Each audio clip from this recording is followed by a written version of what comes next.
आज के मंगलाचरण के लिए आवाज देना चाहेंगे श्री नमन जैन जी छिपीटोला, और उससे पूर्व अनुरोध करेंगे छिपीटोला शैली के अध्यक्ष श्री अनिल जी कांटा, महामंत्री श्री प्रवेश जैन जी श्रीफल लेकर यहाँ पर मुनि संघ के समक्ष श्रीफल अर्पण करेंगे। और और पाद प्रक्षालन के लिए हम आवाज देना चाहेंगे श्रीमान निहाल चंद जी, अशोक कुमार जी, गोदाम वाला परिवार आए और पूज्य श्री के पाद प्रक्षालन का सौभाग्य प्राप्त करें। हमारे बीच में आज सतारा महाराष्ट्र से श्री प्रदीप जी और संगीता जी यहाँ पर पधारे हुए परिवार सहित आइएगा और पूज्य श्री के पाद प्रक्षालन का सौभाग्य प्राप्त कीजिएगा। बड़ी प्रसन्नता है कि आपने 11 कलश की राशि भूदान में यहाँ पर घोषित की है। अभी हम पुनः इनका सम्मान कराएंगे, लेकिन आप आ जाएं परिवार सहित और पूज्य श्री का पाद प्रक्षालन का सौभाग्य ले। और जिनवाणी दान के लिए भी कृपया जिनवाणी उनको दे दी जाए। जिनवाणी दिलवा दो, महाराष्ट्र से जो आएंगे। और गोदाम वाला परिवार भी आ जाए और पाद प्रक्षालन संपन्न करें। और मंगलाचरण श्री नमन जैन छिपीटोला। हेलो, जय बोलिए 1008 श्री आदिनाथ भगवान की जय। 1008 श्री महावीर भगवान की जय। परम पूजनीय आचार्य श्री विद्यासागर जी महामुनि राज की जय। परम पूजनीय आचार्य श्री सुनील सागर जी महामुनि राज की जय। परम पूज्य मुनि पुंगव श्री सुधा सागर जी महामुनि राज की जय। समस्त मुनि संघ की जय। यस्य स्वयं स्वभावाप्ते भावे कृष्ण कर्मणः तस्मै संज्ञान रूपाय नमोस्तु परमात्मने। नमोस्तु परमात्मने। नमोस्तु परमात्मने। नमो अरिहन्ताडं नमो सिद्धाडं नमो आयरियाडं नमो अक्षयडं नमो लोये सवसाहुडं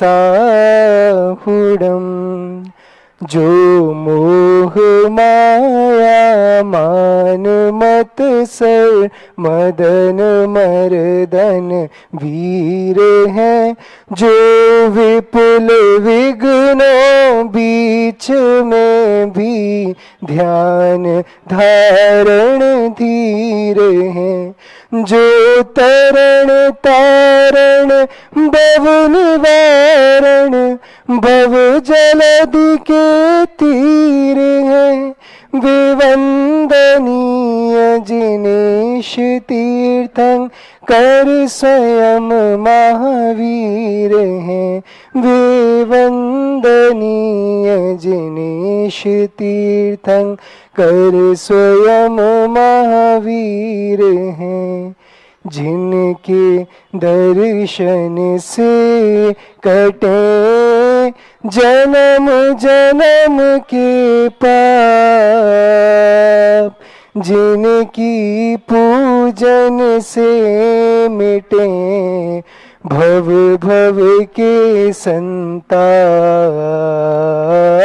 भव भव के संताप, जिनका निर्मल ध्यान है तीन भुवन में सार,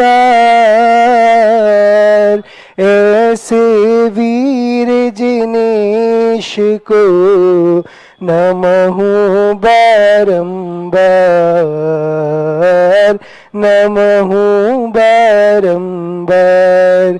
ज्ञान ध्यान तपलीन नित पंचाचार प्रवीण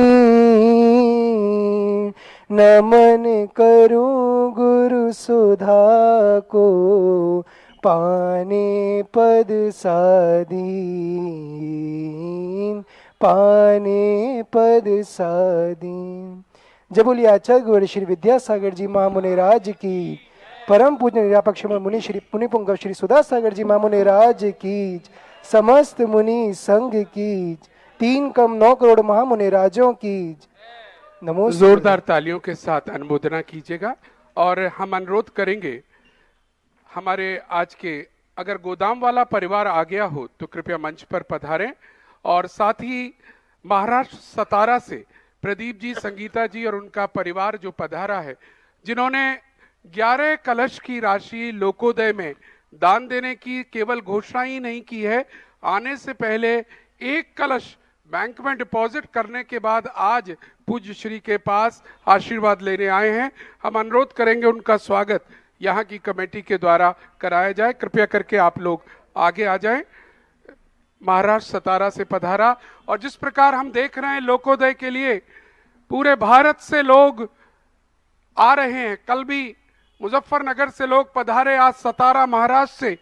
ये पूरे भारत में एक ललक है कि एक अंतरराष्ट्रीय तीर्थ क्षेत्र लोकोदय बनना चाहिए, और आगरा समेत पूरा भारत इस कार्य में जुट गया है। बहुत बहुत बधाई, अनुमोदना।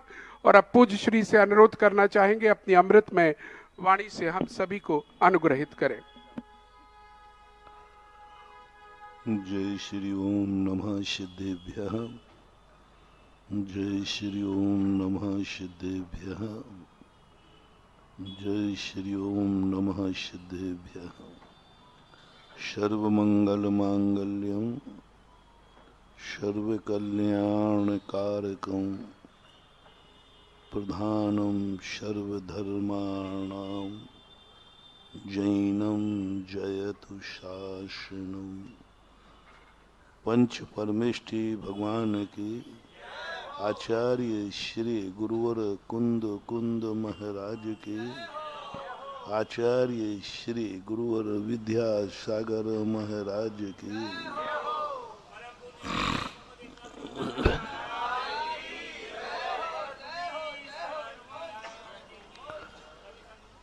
दैनिक प्रवचनों की श्रृंखला में अपना प्रसंग चल रहा है कि नियत को अपनी जिंदगी में कैसे लाए। नियत शब्द बहुत अच्छा लगता है, क्योंकि नियत शब्द में हम अपने आप की कोई जिम्मेवारी नहीं होती। हम जिम्मेदारी से रहित हो जाते हैं। हमारी कोई फॉर्मेलिटी भी नहीं होती। हमारा सब कुछ अपने आप से हम बरी होकर स्वतंत्र हो जाते हैं। और यह स्वतंत्रता सभी जीवों को अच्छी लगती है, लेकिन ये नियत का प्रलोभन जो जिस समय होना है वैसा होगा, होगा वही जो राम रच राखा। ये 3 जो खतरनाक शब्द, सबसे ज्यादा भारत इससे ग्रसित है। भारत के पिछड़े होने का कारण ये 3 कारण है। और व्यक्ति का जीवन में विकास के अभाव में ये 3 कारण मुख्य हैं। सारे विश्व की पैथी को मैंने देखा, जर्मन जापान की भी शैली को मैंने देखा, वो भी आस्तिक हैं, लेकिन वो भगवान को या नियत को अपनी जिंदगी नहीं सौंपते। भगवान को 2 तरीके से माना जाता है। एक, भगवान को इतना विश्वास कर लेना कि सब कुछ उनको सौंप देना, सब कुछ नियत के अधीन कर देना, सब कुछ भाग के अधीन कर देना। ये अंधी श्रद्धा है। यह अंधी श्रद्धा व्यक्ति को एक दिन गड्ढे में ले जाएगी और जिसके प्रति तुमने अंधी श्रद्धा की है वो श्रद्धा टूट जाएगी, क्योंकि अंधी श्रद्धा जैन धर्म स्वीकार नहीं करता।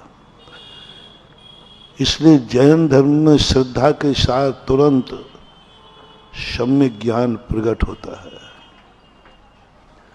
जैसे ही सम्यक दर्शन होगा, सम्यक दर्शन के साथ यदि सम्यक ज्ञान ना हो तो वो श्रद्धा अंधी कहलाती है। और भारत देश में अंधी श्रद्धा बहुत है, श्रद्धा है, और इतनी अंधी श्रद्धा है, इतनी अंधी श्रद्धा है कि उसी के माध्यम से वो लुट जाता है। इतनी अंधी श्रद्धा है, इतनी अंधी श्रद्धा है, उसी अंधी श्रद्धा के परिणाम स्वरूप विदेही का अपहरण हुआ। भगवानों के प्रति इतनी अंधी श्रद्धा है, कोई एक पत्थर रख दे, बोले यही भगवान है,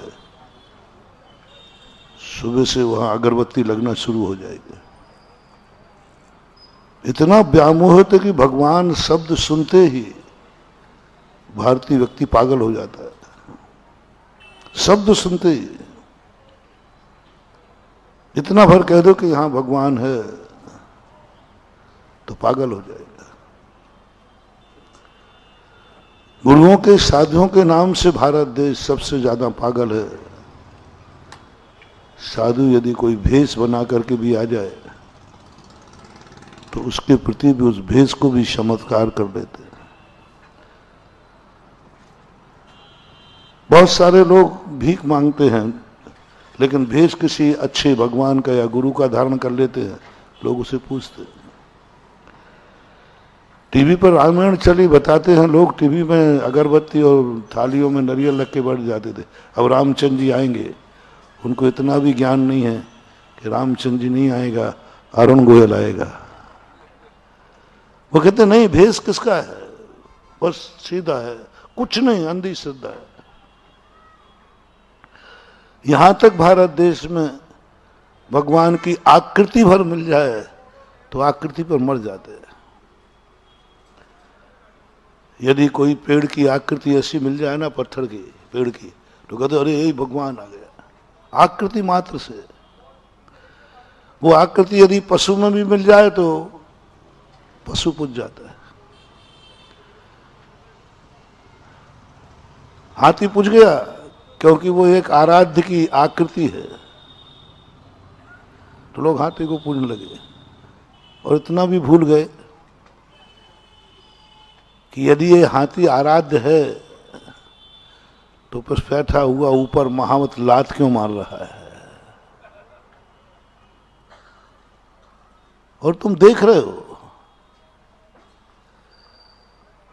आकृति है। वो कहते, मानते तो ये भी हैं कि यह आकृति नहीं है, गणपति बब्बा नहीं है, पर आकृति है क्योंकि उसकी सूंड है। अब उस आकृति को पूछते समय इतना भूल गए कि महावत उसको अंकुश मार रहा है। और जो हमारे भगवान को अंकुश मारे हम कैसे सहन कर लेते? आप लोग, ऊपर बैठा हुआ महावत लाते मार रहा है। विचित्र दशा है भारत की। नाग पंचमी को नाग को दूध पिलाएंगे और घर में नाग निकल आया तो निपटा देंगे। भैया नाग क्या है? देवता।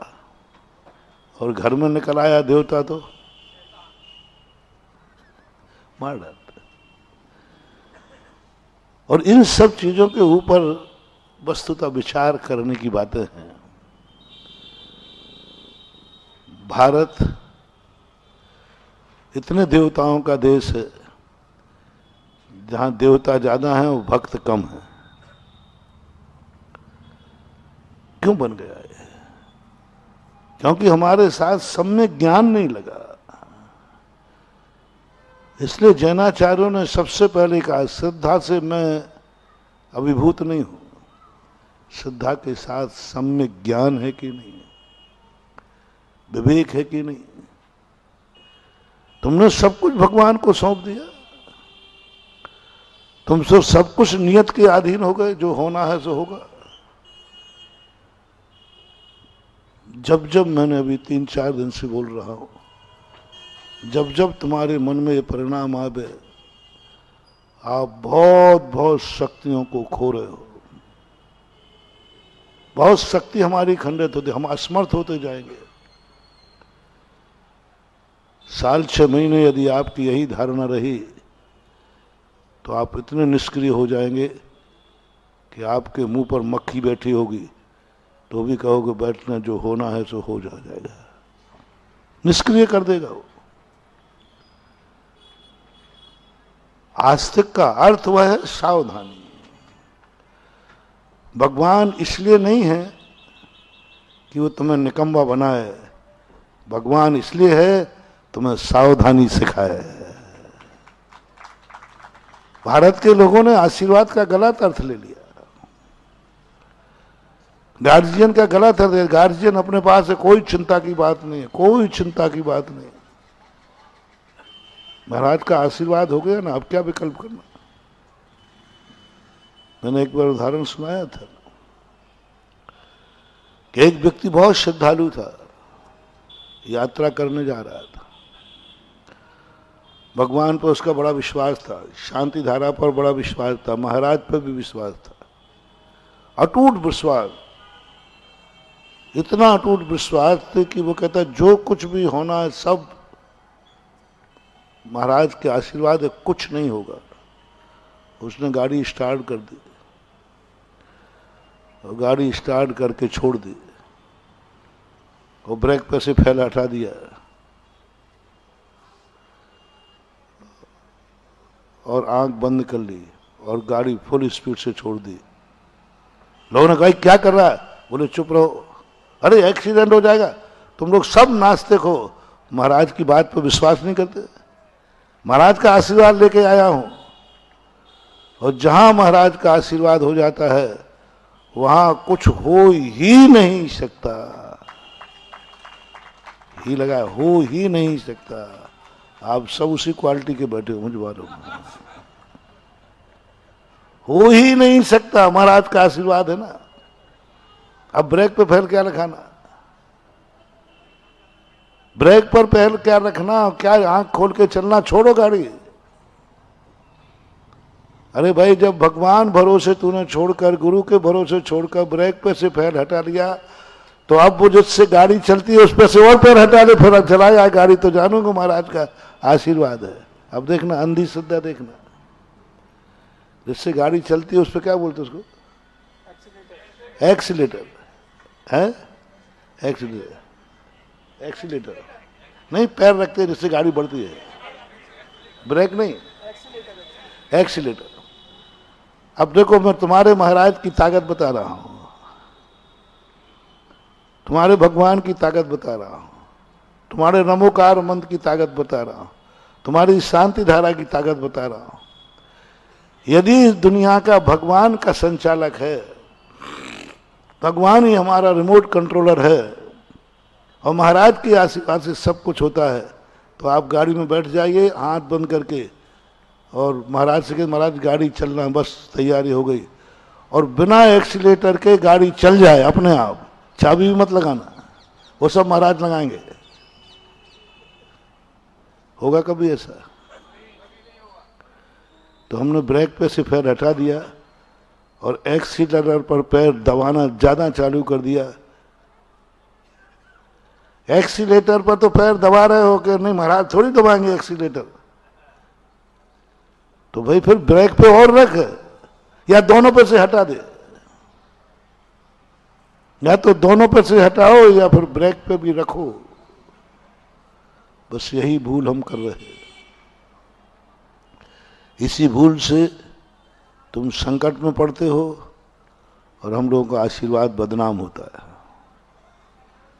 तुम संकट में पड़ते हो, भगवान बदनाम होता है। कितने लोग हैं जो धर्म की क्रिया करते करते नास्तिक बन गए। उन अगृहीत मिथ्या दृष्टियों की चर्चा नहीं कर रहा हूं जिन्होंने सम्यक दर्शन प्राप्त किया ही नहीं। उनकी चर्चा नहीं कर रहा हूं जो सदा से बुरे हैं, गंदे हैं, पापी हैं। मैं उनकी चर्चा कर रहा हूं जो कल आज अच्छे थे, आज गंदे कैसे हो गए। मैं उनकी चर्चा नहीं कर रहा हूं जो सदा से गरीब हैं। मैं उनकी चर्चा कर रहा हूं जो कल अमीर थे, आज गरीब कैसे हो गए। मैं उनकी चर्चा नहीं कर रहा हूं जिनके पास आंखें हैं नहीं, लेकिन आज जिनके पास आंखें थी कल आज अंधे कैसे हो गए। मैं उनकी चर्चा नहीं कर रहा हूं जिनकी कोई इज्जत नहीं है, जिनकी इज्जत आकाश में छू रही थी, आज उनकी इज्जत धूल में कैसे मिल गई। विचारणी ये है, आश्चर्य ये है, चिंतन इस पे करना चाहिए। ठीक है, वो विकलता मिथ्या दृष्टि है, अघृत मिथ्या दृष्टि है, उनको तो कुदरत ने, भाग्य ने मिथ्या दृष्टि बनाया। लेकिन हम तो संगी पंचेंद्री हैं, फिर कैसे मिथ्या दृष्टि हो गए। और उनमें भी जैन हैं, जैन कुल में हैं, फिर कैसे मिथ्या दृष्टि हो गई। आश्चर्य ये है, जैन कुल में जन्म लेने के बाद मिथ्या दृष्टि कैसे हो गए, ये आश्चर्य है। और गजब तो जब है जब तुम पूजा भी करते हो, गुरु को मानते हो, तब भी मिथ्या दृष्टि हो, ये कैसे हो गया। और गजब तो जब है, शास्त्रों में पूज्यवर कुंद कुंद स्वामी ने क्या मिथ्या दृष्टि खोजा, क्या मिथ्या दृष्टि खोजा। उन्होंने कहा मुनि महाराज ने मिथ्यात खोज लिया।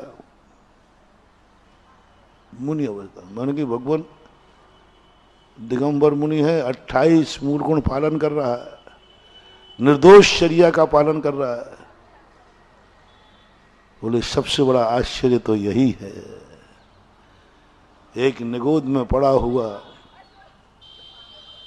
एक नीच कुल में जन्म लिया हुआ, जन्म जन्म का पापी व्यक्ति मिथ्या दृष्टि हो गया।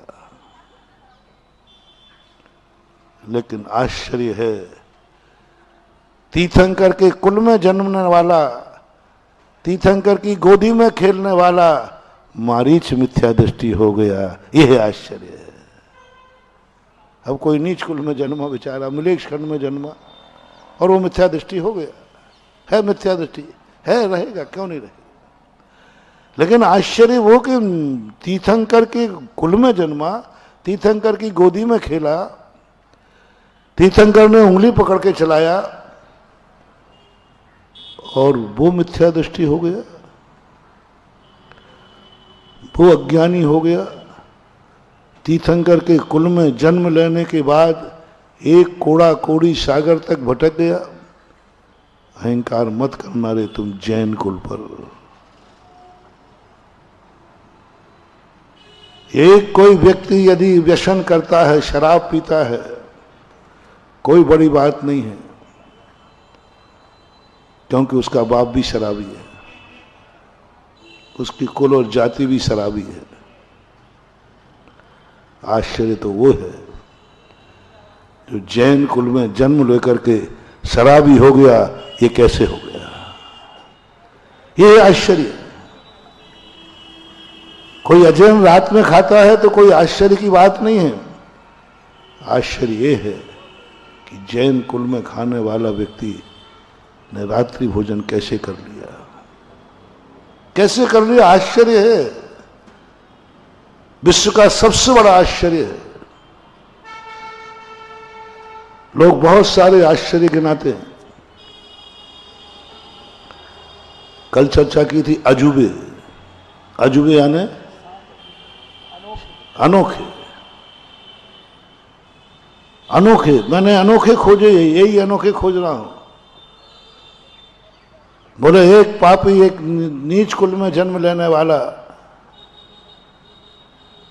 व्यक्ति ने कुछ गलत कर दिया, कोई बड़ी बात नहीं, कि वो वैसे पहले ही से नीच था, उसका बाप भी नीच था, उसके संस्कार नीच थे। क्या फर्क पड़ गया। उसके माँ बाप मांसाहारी थे, शेर के बच्चे ने मांस खा लिया, कोई कौन सा पाप कर लिया, क्योंकि मां भी मांसाहारी थी। एक अजय ने रात्रि भोजन कर लिया, कौन सी बड़ी बात कर ली, उसका सारा परिवार रात में खाता था, उसकी वंश परंपरा खाती थी। लेकिन सबसे बड़ा आश्चर्य है, आश्चर्य कह रहा हूं, जैन कुल में जन्म लेने वाला व्यक्ति शराब पी गया। ये कैसे संभव? इसका बाप बोले महाराज वो तो छना हुआ पानी पीता है, वो तो छना हुआ पानी पीता है। बाप छना हुआ पानी पी रहा हो और बेटा शराब पी रहा हो, बस यही सबसे बड़ा आश्चर्य है। उस व्यक्ति को अब कोई भी नहीं बचा सकता, वो तो नाली का कीड़ा बनेगा, मर करके सूकर बनेगा, ऐसा नीच कुल में जाएगा जिसे पीने के लिए नाली का पानी मिलेगा। उसको नहीं जिसके कुल परंपरा से शराब पी आई जा रही है। ये जितने गंदे लोग मिले समझ लेना ये पूर्व भाव का कोई भ्रष्ट जैनी है। आज नाली का पानी पी रहा है, जिसको छूने पर भी स्नान करता है वो कुत्ता पी रहा है। एक सूकर उसी नाली में रह रहा है। क्यों? जिस नाली को आप गंदा कह रहे हो, क्यों? इस सृष्टि में ऐसा पक्षपात क्यों? कुछ नहीं महानुभाव, कोई उच्च कुल में जन्म लेकर के शराब पी करके नाली में पड़ा होगा। कर्म ने फोटो उतार ली कि जब ये उच्च कुल में जन्म लेकर नाली में पड़ रहा है, इसलिए इसका अर्थ इसको नाली प्रिय है। ऐसी योनि में पैदा करो जहां नाली में ही जन्म ले, नाली में ही रहे और नाली में ही मरे। ये कुछ नहीं है, ये पापी जीव नहीं है, वो निगोश से निकल करके आए, नरकों से निकल के आए। ये वो जो है ऊपर से गिर के आए,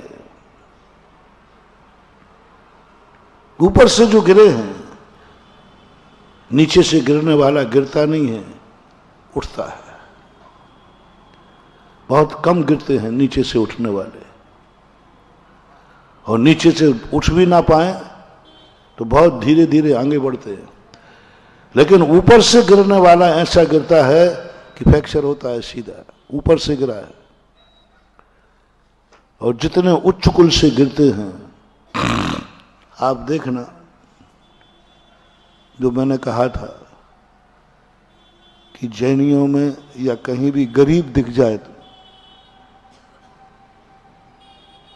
कोई गरीब भिखारी दिख जाए तो ये मत समझना कि ये नरक से निकल के आया है, ये मत समझना कि ये निगोश से निकल के आया है। प्रायः बहुतायत ये समझना कोई अमीर आदमी भ्रष्ट हुआ है इसलिए गरीब हुआ है। जितने गरीब हैं ये अतीत के अमीर हैं 90%, बस उस अमीर होकर के भ्रष्ट हो गया। एक गरीब व्यक्ति ने अभक्ष खा लिया, भूखा था, मरता क्या नहीं करता।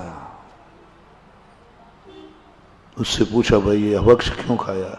बोले महाराज क्या करता, कोई उपाय नहीं था, मर रहा था, जो मिल गया खा गया, माटी खा लेगा। आपातकाल में भुज के अंदर एक व्यक्ति 8 दिन तक अंदर रहा, मटेरियल में, जिंदा निकला। बोले क्या किया?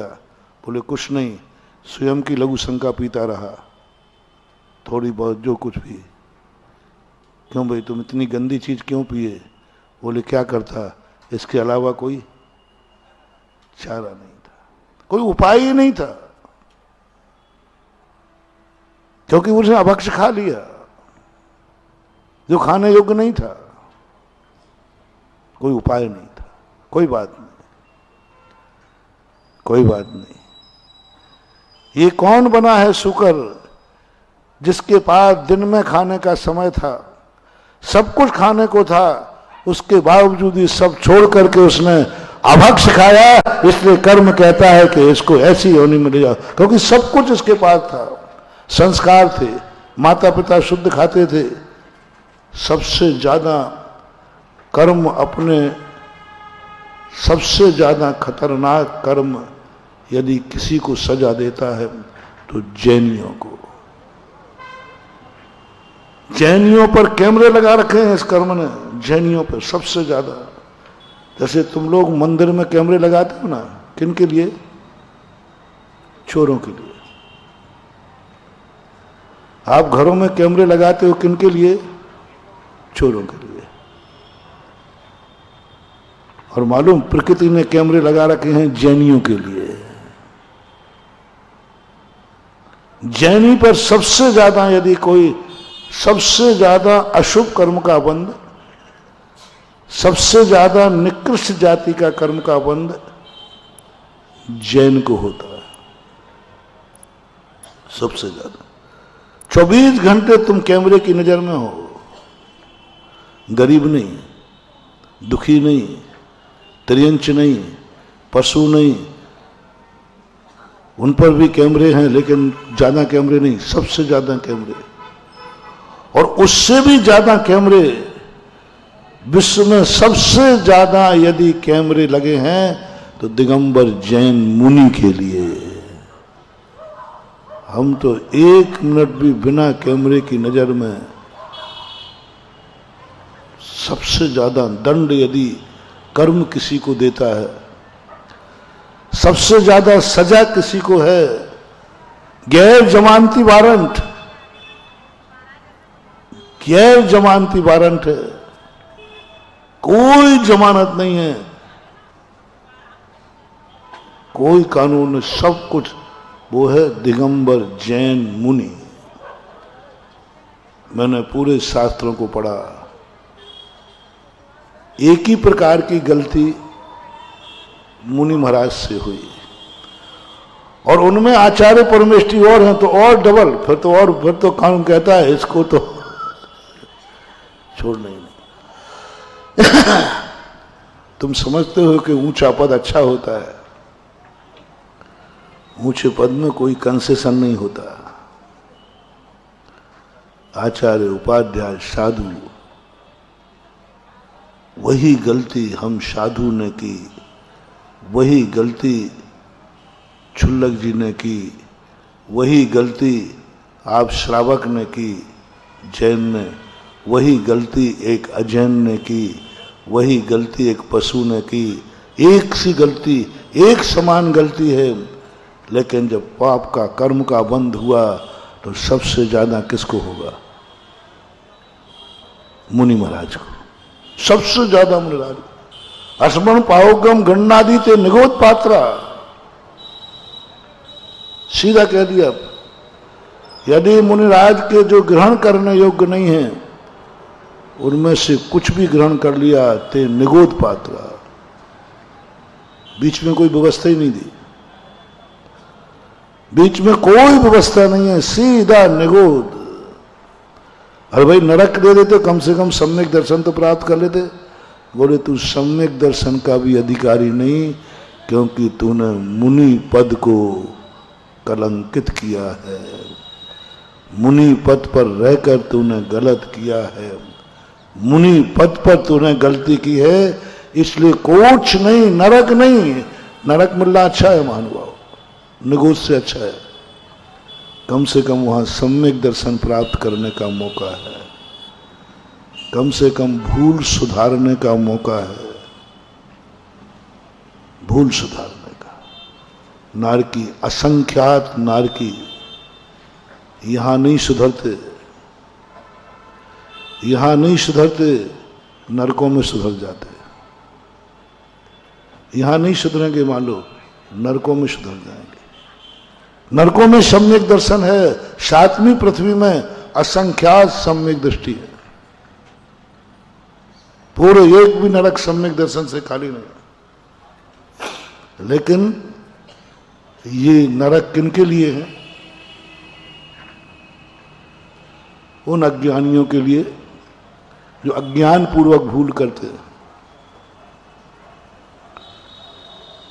जो कुल परंपरा जाति के संस्कार से भूल करते हैं, लेकिन जो उच्च पद पर बैठकर भूल करते हैं वे सीधे निगोद भेते, जहां कोई सम्यक दर्शन की गुंजाइश नहीं,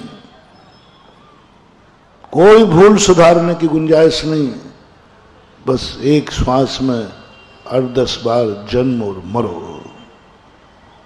क्यों? क्योंकि तुमने बहुत ऊंचे पद पर बैठ करके दोष किया। वही गलती तो इसने भी की थी। हमने 5-6 लोगों को गिनाया ना, वही गलती मैंने नहीं की है, वही गलती तो इस श्रावक ने भी की थी। हाँ मालूम है की थी, लेकिन उसने श्रावक बन के की थी, तुमने मुनि बन करके की है। इतना अंतर आ गया, इतना अंतर आ गया, कहो तुम्हारे लिए माफ कर दिया जाए। लेकिन हम लोगों का गैर जमानती वारंट होता है, कुछ नहीं, सीधा निगोद पात्र, बीच में कोई भी गुंजाइश नहीं दी। इसलिए कबीर ने लिखा है ना, साधु का घर दूर है जैसे पेड़ खजूर, चढ़े तो मावा को चखे, गिरे तो चकना चूर। तुम्हारा पेड़ तो आम का पेड़ है भैया, सुनो श्रावक लोगों, आम का पेड़ है, गिरोगे तो दूसरी तीसरी, डालियों पर डालियों, कहीं रुक ही जाओगे। और हमारा पेड़ कौन सा है? यदि गिर गए तो भैया कहाँ गए? कोई गुंजाइश नहीं, कोई डाली नहीं, कुछ नहीं, सीधा या तो ऊपर गो, चढ़े तो मावा को चखे, ऊपर बैठा रहा तो मावा ही मावा है, खजूर है, ड्राई फ्रूट, और थोड़ी सा चूका चकनाचूर है। क्योंकि तुम कौन हो? बड़े आदमी छोटों की गलती देखकर गलती नहीं कर सकते। तुम कौन हो? तुम बड़े हो। तुमसे ऐसी गलती हुई नहीं।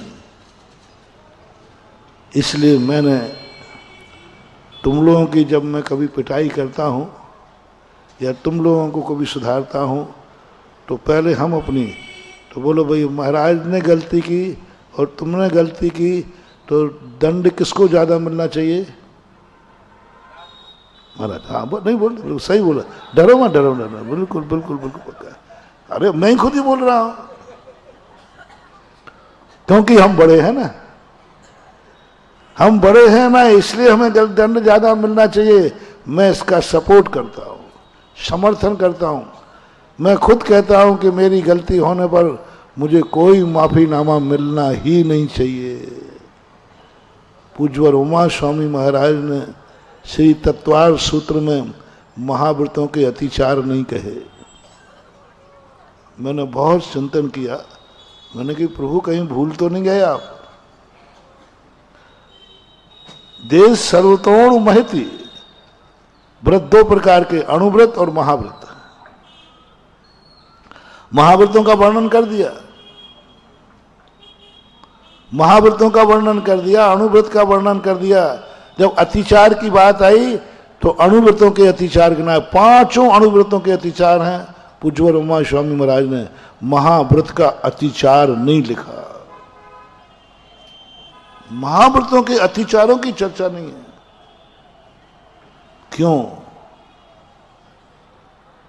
महाव्रत में अतिचार है तो वो देश व्रत हो गया, महाव्रत कहां रहा? महाव्रती के लिए कोई अतिचार नहीं, वो तो महाव्रत है। महाव्रत तो महाव्रत ही कहलाता है। इसलिए बालो वा बुड्ढो वा पुनः ज्ञान हो वा, बालक हो चाहे वृद्ध हो चाहे बीमार हो, मूल अच्छेदो न हवदे, मूल का विच्छेद नहीं होना चाहिए। ये है। इतना टाइट जिनवाणी ने हम लोगों को किया है और सीधा चूकने पर कहां भेजा? थोड़ा जोर से बोलो। निगोद भेजा। याद कर लिया ना तुमने? हम लोग यदि कहीं चूक जाए तो हमें सबसे ज्यादा दंड मिलेगा, निगोद जाएंगे। पक्का है, आगम में है। कैसा लग रहा है आपको? हाँ मुराद। अच्छा, इतना टाइट नियम बनाना ठीक है कि नहीं, कि थोड़ा शिथिलता कराएं? अपन मीटिंग कर रहे हैं ना, अपन ने परसों कहा था, अपन लोग सब मीटिंग कर रहे हैं और अपन अध्यक्षता में कर रहा हूं मीटिंग में। आज 2 महाराज और बढ़ गए हैं, तो अपन सब मीटिंग कर रहे हैं। अपन जो प्रस्ताव पास करेंगे भेजेंगे और वो ही होगा। प्रस्ताव पास करेंगे कि हम लोगों ने कहा है मुनिराजों पर इतना टाइट कानून नहीं लगना चाहिए, गलती हो जाए तो सजा कम मिलना चाहिए। करूं प्रस्ताव पास?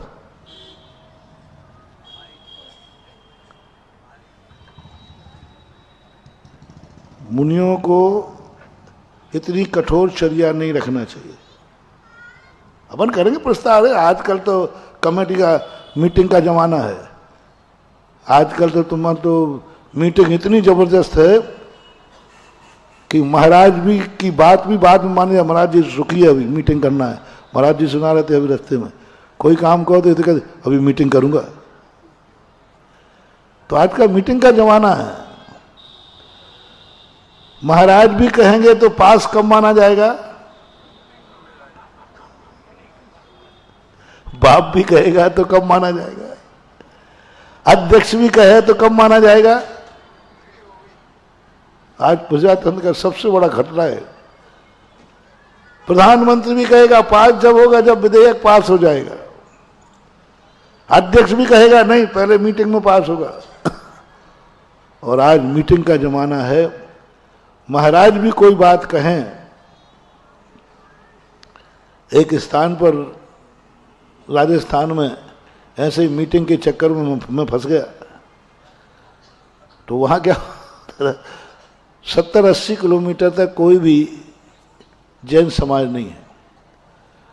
तो वहां के लोग महाराजों को बहुत परेशान करते थे, बहुत परेशान करते थे।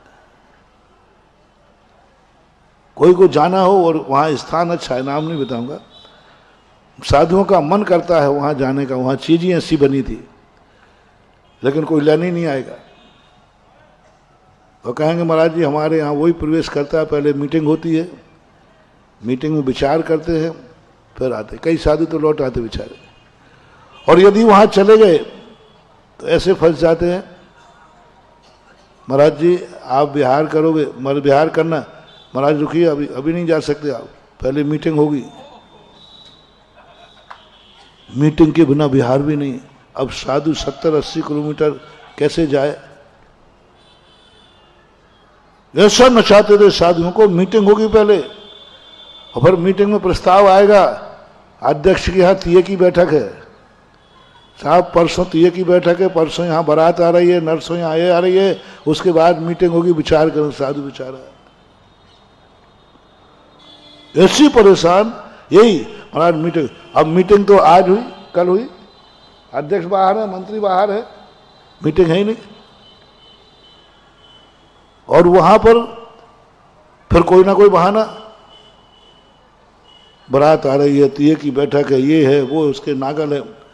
8-8 दिन महाराज को नचा देते थे, परेशान करा देते। और मुझे ये पता चल गया, अब जहां चीजें मुझे ये पता चल जाता है, फिर मैंने कहा अब मजा आएगा। मीटिंग हर चीज के लिए। और कहीं की बात अलग है, वहां का उदाहरण यहां क्यों दे रहा हूं? छिपे टोला भी मीटिंग में नंबर 1 है। यहां अध्यक्ष जी कोई भी चलो ठीक महाराज मैं मीटिंग कर लूंगा। वो अध्यक्ष भी डल रहा है, इतना वजनदार फौजी अध्यक्ष है, फिर भी फौजी दमदार है, हिम्मत वाला है, लेकिन उसकी हिम्मत क्या वो कोई निर्णय ले ले। कम से कम 8 कितने दिनों का मुझे आए,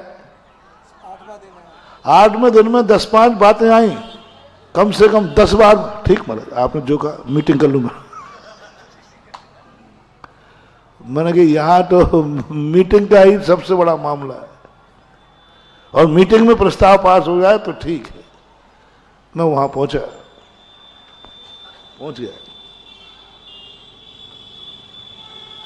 और पहुंचने के बाद दोनों छुल्लक जी थे। एकदम उस दिन मैंने किसी को बताया नहीं, छुल्लक जी को भी नहीं बताया। जल्दी सामायिक से उठ करके मैं तुरंत कमंडल पीछे उठाया और बिहार कर गया, किसी को नहीं बताया। जब गेट से बाहर निकल गया तो मैंने कहा छुल्लक जी कह तो महाराज बिहार कर गए। अब कमेटी आ गए, बोले महाराज जी आज तक ऐसा नहीं हुआ, हमारे यहाँ कोई साधु आता है जाता है, मीटिंग होती है, आप ऐसे नहीं जा सकते हैं। पहले हमारे यहाँ मीटिंग होगी, नहीं तो आप नहीं जा सकते। मुझे चारों तरफ से लोगों ने घेर लिया, नहीं महाराज नहीं जा सकते। मैंने कही आपके मंदिर के अंदर होते तो रोक सकते थे, सड़क सरकारी है, पैर हमारे हैं।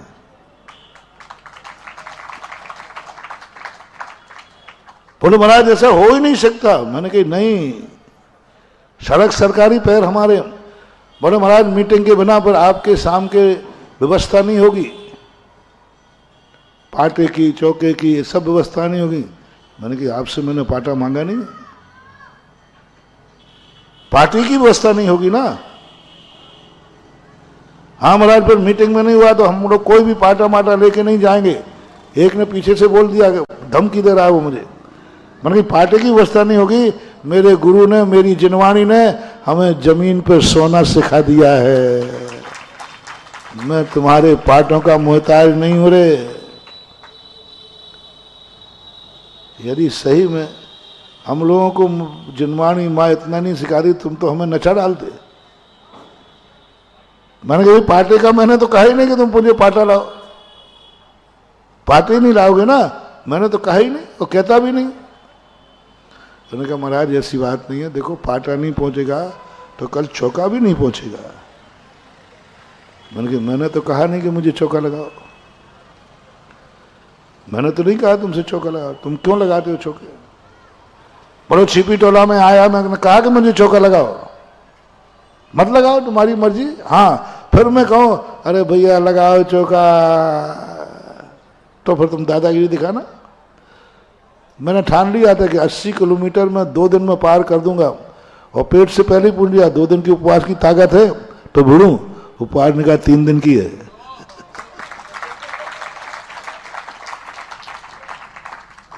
बिहार किया और अनियत बिहार। तो बोले महाराज जी फिर इतना बता दो आप आज कितना चलोगे? मैंने कहा मुझे पता नहीं है। अब वहां तो और मैं थोड़ा टाइट हो गया। मैंने कहा मुझे पता नहीं, सूर्य अस्त जहां हो जाएगा वहीं रुकूंगा।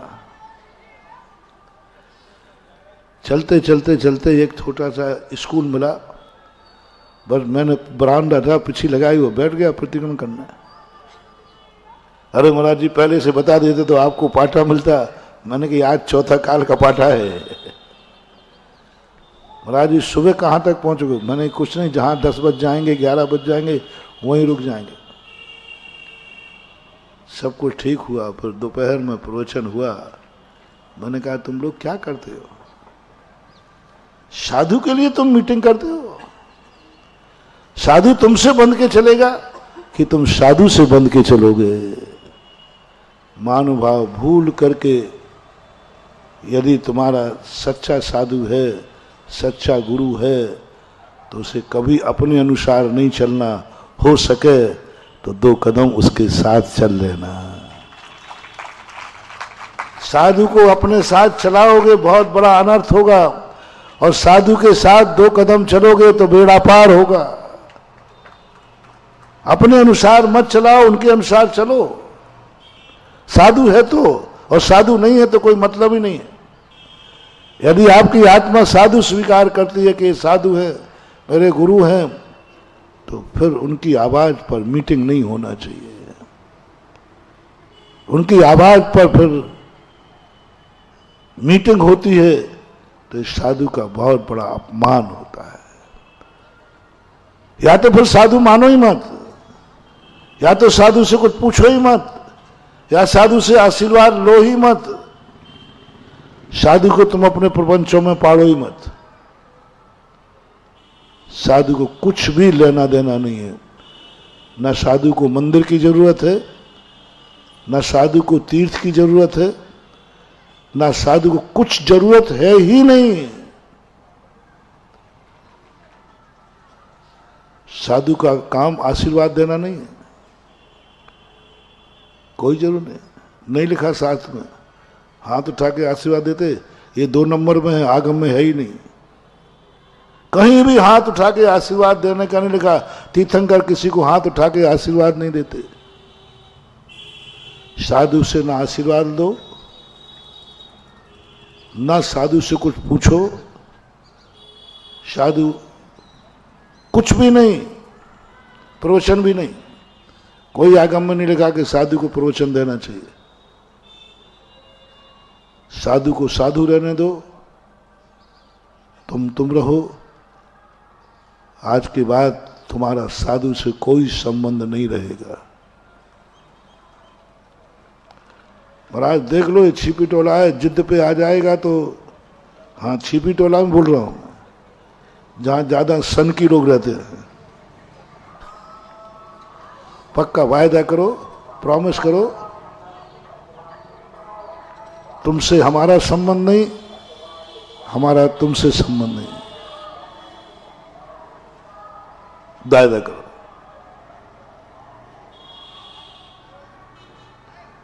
चलो, बहुत बड़ी रिस्क ले रहा हूं, बहुत बड़ी रिस्क ले रहा हूं। महाराज जी आप देख लो, पर हम लोग बिल्कुल आपसे कट्टी काट जाएंगे। एक बार मेरे से एक मांसाहारी उलझ गया, नाम जाति का नहीं ले रहा हूं, एमपी में था। तो वो कह रहा महाराज जी ये शाकाहार तो जैनियों का है। मैंने कहा शाकाहार क्या कहलाता है? तो उसने कहा ये रोटी, दाल, सब्जी, फल, फूल सब गिनाता का वो, ये सब चीजें, दूध वगैरह, ये सब शाकाहार। मैंने कहा अच्छा, मैंने पक्का। ये जैनियों का है महाराज, आप लोगों का है, हमारा तो मांसाहार है। हमारे तो मांसाहार है, हमारी जाति मांसाहारी है।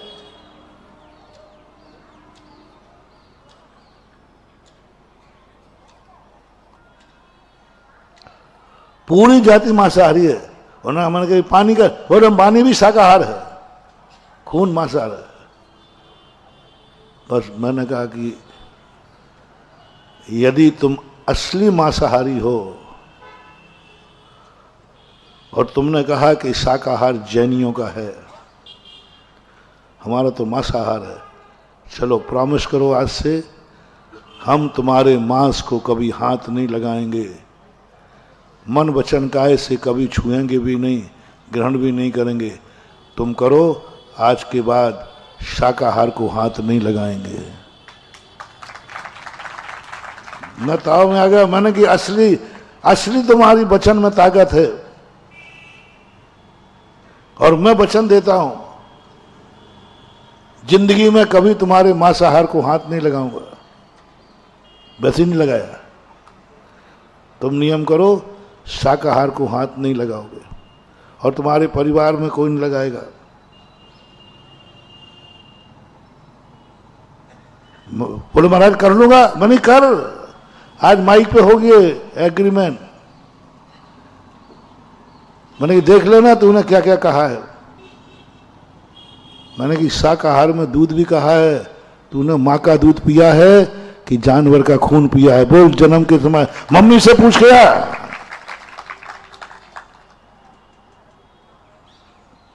कौन सा दुनिया में लोग कहते हैं मांसाहारी जन्म भी भोजन है, शाकाहारी मांसाहारी? आज तक प्रकृति ने किसी मांसाहारी को पैदा नहीं किया। एक व्यक्ति बताओ जो जन्मते ही मांसाहार पीता है। शेरनी का बच्चा ही जन्मते ही मां का खून पीता है कि दूध पीता है? तो जन्म से, प्रकृति से शेर भी क्या हुआ? मांसाहार हमारा कुसंस्कार है। शाकाहार प्रकृति का है, वो भी दूध पीता है। कितने ही मांसाहारी हो, हर व्यक्ति ने मां का दूध पिया। जन्मते ही जब तुम बड़े हुए मांसाहार से बड़े नहीं हुए हो, शाकाहार से बड़े हुए हो। मां के दूध से तुमने खुद कहा कि दूध है, शाकाहार, दूध मत लेना।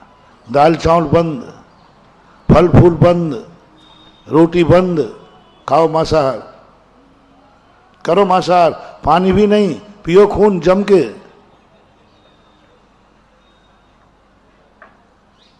एग्रीमेंट पक्का?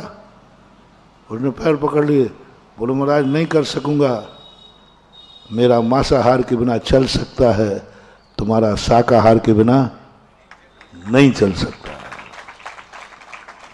दुनिया का आज तक कोई मांसाहारी पैदा नहीं हुआ जो कहीं ना कहीं से शाकाहार को ग्रहण नहीं करता हो, करता ही है। वो छोड़ नहीं सकता, कहता मात्र है, कहने में आ रहा है, लेकिन वह जो संस्कार में आ गया, उसके दूसरों के द्वारा दिया हुआ संस्कार है, ओरिजिनलिटी अलग है। तो तुमसे भी कह रहा हूं, आगरा से आज बहुत बड़ी बात है, आज से तुम्हारा मेरा संबंध खत्म।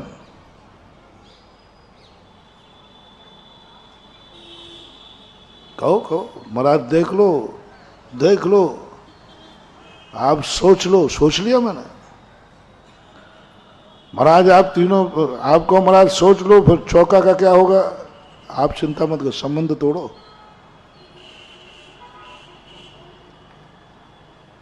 आज से आशीर्वाद बंद, प्रवचन बंद, सब कुछ बंद, तुम्हारा हमारा संबंध ही नहीं है। हिम्मत हो, किसी मत हो, हाथ उठाए। महाराज आप लोगों ने महाराज मीटिंग तो कर, अरे सब महाराज मेरी बात पर समर्थन, चिंता मत करो। तुम्हारे जैसे नहीं कि हमें मीटिंग करना पड़े, हमारे संघ की व्यवस्था होती है, बड़े ने जो कह दिया वही मान होता है। हमारे यहाँ मीटिंग नहीं होती, मीटिंग तुम्हारे यहाँ होती है। और हमारे पूज्य गुरुदेव तो कभी मीटिंग करते ही नहीं। आज तक मेरे गुरु ने कभी हम लोगों से पूछ करके क्यों भैया मैं ये कर रहा हूं, कैसा करूं। हम लोगों ने पूरा अधिकार गुरु को दे रखा है, तुम जो करोगे उसी पे हमारे हस्ताक्षर है। ना तो बिहार का, ना कभी किसी से आचार्य डिस्कशन करते ही नहीं, और हम लोग कभी चाहते नहीं। और हम लोग चाहते हैं यदि आचार्य सिंह ने कुछ हम लोगों से पूछ लिया तो हम लोगों को लगता अपन लोगों ने कोई पाप जरूर किया है। 2 दिन पहले का प्रवचन याद करो, बड़े जब छोटों से कुछ पूछें तो ये गर्व की बात नहीं है, ये खेद की बात है कि तुम्हारा इतना टेलर कि बड़ों को छोटों से पूछना पड़ा। मैंने कहा था विनाश हो जाएगा तेरा छोटे, क्योंकि बाप ने बेटे से पूछा। पूज्यवर जिनसेन स्वामी महापुराण। ऋषभदेव जब वो जनता पहुंची दुखी होकर के नाभि राय के पास, उस समय राजा नाभि राय थे, तो नाभि राय ने कहा कि देखो मैं तुम्हें अच्छा उपाय नहीं बता पाऊंगा, मेरा बेटा ऋषभ कुमार है, वो अवधिज्ञानी है, उसकी देवता भी उसके पास आते जाते रहते हैं, चलो अपन सब उसी से पूछते हैं। जैसे नाभि राय प्रजा को लेकर ऋषभ कुमार के महल में पहुंचते हैं, ऋषभ कुमार तो घबरा गए, भयभीत हो गए, जरूर मेरे से उद्दंडता हुई है। पिताजी आप मेरे पास आए? हाँ कुछ बात पूछना थी। पूछने के लिए आपने मेरे से पूछना, मेरे पास आए?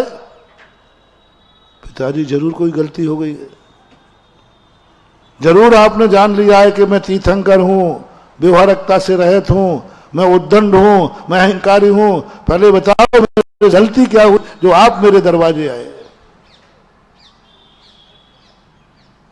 मैं तीर्थंकर हूं तो हूं, लेकिन ग्रस्त में आप मेरे पिता हैं, हम आपका बेटे हैं। आपको मैं आपके दरवाजे आऊंगा, आप मेरे दरवाजे क्यों आए? क्या संवाद, मेरे रोंगटे खड़े हो गए। तीर्थंकर खड़े हो गए पिताजी को देख करके, अपने महल में आते देख कर खड़े हो गए। और पिताजी से संवाद किया, क्यों आए आप ये बताओ, मेरी गलती क्या है। जब जब बड़े लोग छोटों के दरवाजे आए, महानुभाव समझ लेना चाहिए बहुत खतरा है, बहुत खतरा है। जब जब बड़े तुमसे कुछ पूछें, गर्व नहीं करना, लज्जा से मस्तक झुकाना ना, जमीन में दृष्टि को गड़ा लेना। बड़े तुमसे पूछ रहे हैं, पिताजी तुमसे पूछ रहे हैं। तब पिताजी ने कहा, बेटा तू ही न्याय नहीं जानता है, तू ही नीतियां नहीं जानता है। मैंने तेरा पिता हूं, तो मैं तुझे अपमानित करने नहीं आया हूं, लज्जित करने नहीं आया हूं। तेरी कोई गलती है नहीं, मैं भी कुछ नीतियां जानता हूं। जब किसी से कुछ लिया जाता है तो उसको अपने घर नहीं बुलाया जाता है, उसके पास जाकर के लिया जाता है, क्योंकि लेना है। जिससे कोई वस्तु लेना हो उसको अपने घर मत बुलाओ, उसके घर जाओ। मुनि महाराज तक, हम मुनि महाराजों को कुछ लेना पड़ता है, आहार, बोलो तुम्हें मैं अपने घर पे बुलाता हूं कमरे में, या मैं खुद आता हूं, बोलो ना। क्यों? ये नीति है। किसी से लेना है, जिसके पास जो वस्तु है तुम्हें चाहिए है तो तुम्हें उसके पास जाना पड़ेगा, दूसरी नीति है। किसी से आप मत छोड़ो, मैं महाराज हूं, मैं श्रावक के दरवाजे क्यों जाऊंगा, जाना पड़ेगा, क्योंकि तुम्हें चाहिए है, तुम्हें आहार चाहिए है, जाइए ग्राहक के घर। ये गृहस्थ है, मैं मुनि हूं, परमेष्ठी हूं, कुछ नहीं चलेगा। माल किसका है? श्रावक का है, तो श्रावक के दरवाजे जाइए। लड़का वाला बड़ा होता है कि लड़की वाला है? कौन बड़ा होता है? लड़का वाला। लेकिन बारात कहां जाती है? क्यों? उसको लड़का चाहिए कि तुम्हें बहू चाहिए? बहू चाहिए तो जाओ लेके आओ। आजकल की लोग परंपराएं बंद हो गई, बहुत खतरनाक हो गया, नैतिकता से भ्रष्ट हो गए तुम, इसलिए तुम्हें वो लक्ष्मी फलती नहीं है, क्योंकि वो तुम्हारे लेने नहीं गए हो, वो आई है। जिस वस्तु से जो चाहिए यदि वो ला करके देता है तो वस्तु फलती नहीं है, फलेगी नहीं। तुम भली वधू बना लो, तुम वधू लेने गए थे कि वो देने आया है। आजकल बिल्कुल उल्टा हो रहा है, लड़की वाले आने लगे आजकल। नहीं मैं साहब वहीं आ जाऊंगा, और तुम भी कहते साहब यहीं आके करना हो तो शादी करो। ये परंपरा मत तोड़ो रे, बहुत खतरनाक चीज है ये। लड़की वाला आकर के लड़के वाले के यहां शादी करता है, उन बापों से मेरा कहना है ये बहुत बड़ा अभिशाप है कि तुम लड़की को घर से निकाल रहे हो, ना कि लड़की को तुम विदा कर रहे हो। जैसे निकाल देते ना कि निकल जाए यहां से।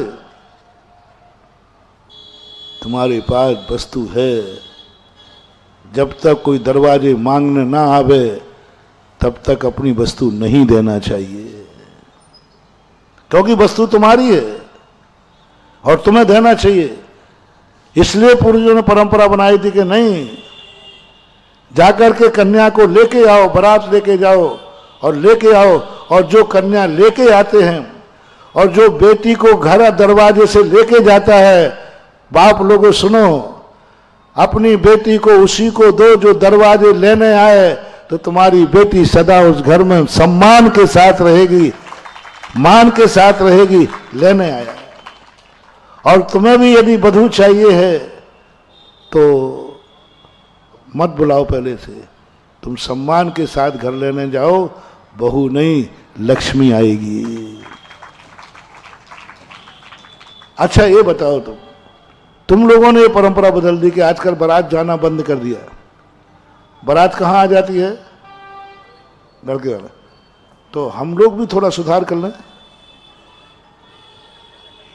नहीं अब थोड़ा तुम सुधे तो मैं भी सुधर, कि अब आजकल हम भी आप लोगों के आपके यहाँ आहार करने नहीं आएंगे, आप ही हमारे कपड़े में टिफिन लेके आ जाना है। क्यों भाई, क्या बिगड़ते हो? तो क्या महाराज को इतने परेशान करते हो?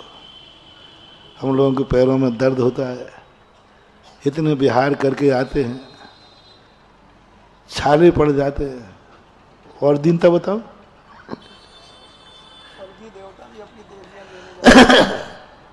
रास्ते में कंकड़ पत्थर होते हैं, कितनी है, कितना अच्छा हो जाए कि तुम लोग अपना अपना हार मेरे कमरे में लेके आ जाओ ना।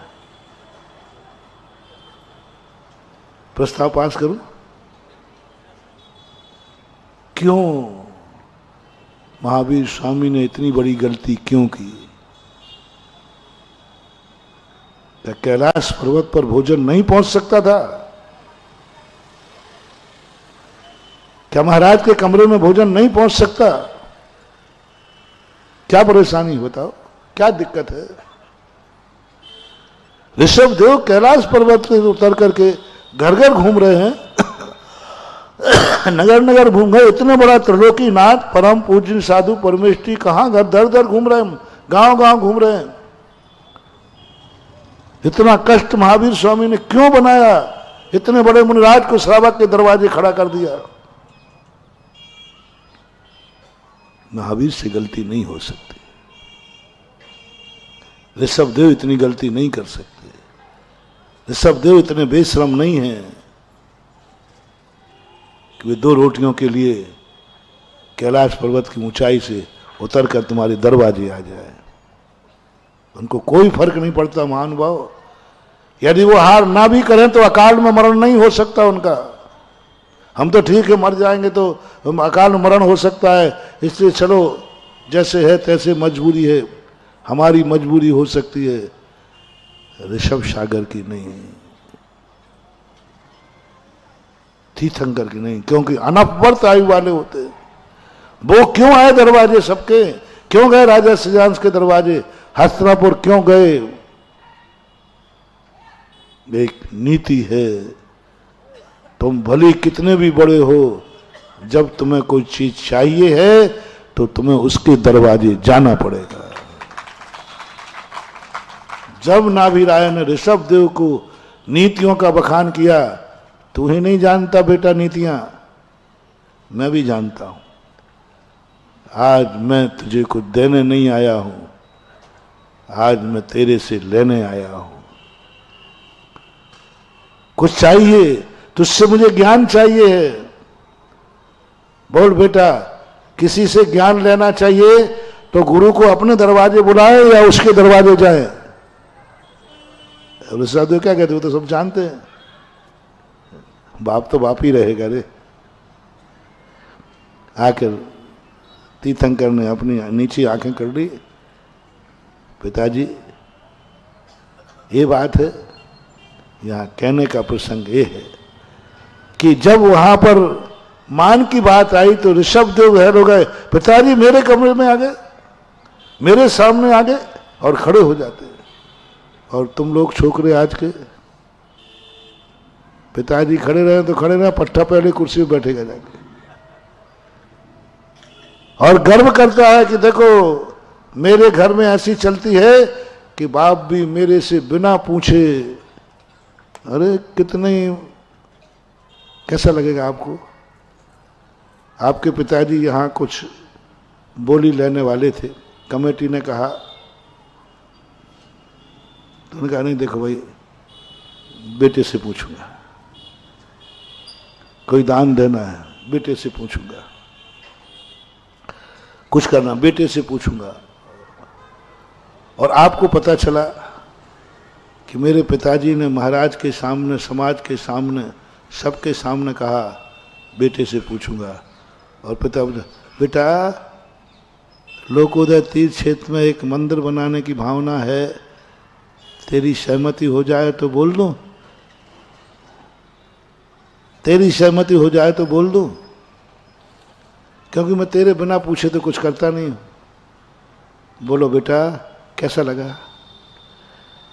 कैसा लगा? सही बोला, सही ओरिजिनल बोलो। ओह, बाप मेरी इज्जत कर रहा है, महाराज के सामने भी मेरा टेलर, यानी पिताजी मेरे बिना बोल नहीं सकते। ओहो, मेरे पिताजी मुझे कितना चाहते हैं, कितना सम्मान देते हैं, मेरे बिना पूछे बिना। और सुन ले रे भाई छोकरे, बस तेरे बर्बादी का समय आ गया। जैसे ही पिता के मन में ये भाव आ गई, 2 दिन पहले ही मैंने कहा था, ये भाव आ जाए कि बेटे से पूछ लो, समझ लेना बेटे का बंटा झार हो गया। तूने इतना हुकूमत बना रखी है कि बाप बेटे से पूछेगा। बाप को बेटे का डर लग रहा है, सासू को बहू का डर लग रहा है। मत करना रे महानुभाव ऐसी गलती। मैंने 2 दिन पहले कहा भी था, हर बेटा पिताजी से एक ही बात कहेगा, पिताजी आप मेरे कौन से जन्म के बैरी हैं? आप मेरी सारी इज्जत धूल में मिलाया है। बोले बेटा मैंने क्या किया? मैंने तो यही कहा था बेटे से पूछ लो, मालूम इसका अर्थ क्या होता है? गुरु महाराज की दृष्टि में मैं गुंडा सिद्ध हो गया। किसका बेटा इतना गुंडा है कि बाप बेटे से पूछे बिना कुछ नहीं कर सकता। समाज के सामने बेइज्जती कर दी और आपने मेरे लिए दिखा दिया कि मेरा छोकरा है, उसके बिना कुछ नहीं कर सकता। इसे सम्मान मत मानना, अपमान मानना, गर्व मत करना, बहुत बड़ा गर्भपात करना कि मेरी जिंदगी का सबसे बड़े पाप कर्म का उदय है। जरूर मैंने कोई पाप किया है, कभी कोई उन्नता की कि पिताजी मेरे से पूछ रहा है धर्म कार्य के लिए, मेरे से पूछ रहा है धर्म कार्य के लिए। अभिशाप है। हर बेटों को मैंने कहा था, पैर छूकर पिताजी से कहना, पिताजी अच्छे कार्य के लिए मेरे से पूछने की जरूरत नहीं, दान के लिए मेरे से पूछने की जरूरत नहीं, दान में तो तुम मुझे भी दे आओगे तो भी मैं चला जाऊंगा। आप दान बोल के आइए, मैं दूंगा। किसी के सामने ये मत बोल देना पिताजी कि पिता बेटे से पूछ लो, इससे अर्थ है कि ये मेरी बेइज्जती है। और बेइज्जती तो छोड़ो, ये बेटे के लिए अभिशाप है, बेटे के लिए अभिशाप है। यदि बेटे ने खुशी मना ली कि पिताजी मेरे से पूछ रहे हैं, देखा मेरा कितना सम्मान है, तो बेटा तुम समझ लेना ऐसी कोड़ी कोड़ी को तरसोगे कि तुम 1 रुपया देने की तो छोड़ो, जेब खर्च के लिए तुम्हारे पास पैसा नहीं होंगे, क्योंकि तुमने खुशी मनाई। कभी भूल करके नहीं करना ये गलती, भूल कर। और मैंने उपदेश में दिया भी था, जो लोग ये कहते हैं बड़े हो करके हम घर में पूछ के जवाब देंगे, दे घर वालों को और तुमसे पूछा, तुमने कहा देखा मेरा बड़ा भाई, मेरा बाप, मेरी माँ, बहू ने कहा देखा मेरा टेलर क्या है। सहेलियों से पर बहू कहेगी, मानो मेरे ससुराल में क्या टेलर है। वो 1 कौड़ी की दान देगी तो पहले मेरे से बिना पूछे नहीं दे सकती। अरे भाई वहां महाराज जी आए, अरे महाराज आए होंगे, उनके गुरु भी आ जाए तो भी नहीं। सासू जब बहू से पूछती है तो सासू को अच्छा लगता है, बहू को, देखो मेरी सासू मेरे बिना पूछे दान भी दे सकती है। मेरे हर बधुओं से कहना है ये गलती मत करना। आज ही पैर छूकर माँ जी से कहना, माँ जी धर्म कार्य के लिए आप कभी मेरी आड़ मत लेना, आपको जो बोलना है बोल के आना, मैं दूंगा और तेरा बेटा देगा, पूछना नहीं। और मेरे भक्तों को तो यही उपदेश है कि घर में, अभी तो बेटे की बात गई, बाप भी अपने बेटों को फ्री करे, पति भी अपने पत्नी को फ्री करे, माँ भी अपने बेटी बहू को फ्री करे। धर्म कार्य के लिए हमारे घर में किसी से भी पूछने की जरूरत नहीं, एक बोल के आएगा, पूरा परिवार चुकाएगा। मोटिवेशन रिपीट करता हूं, वो घर चाहिए मुझे, वो घर चाहिए मुझे जिस घर में एक ही रूप है, कोई भी धर्म कार्य के लिए कुछ भी बोल के आ जाए, किसी से पूछने की जरूरत नहीं। तो महाराज फिर जो बोलेगा वही चुकाएगा?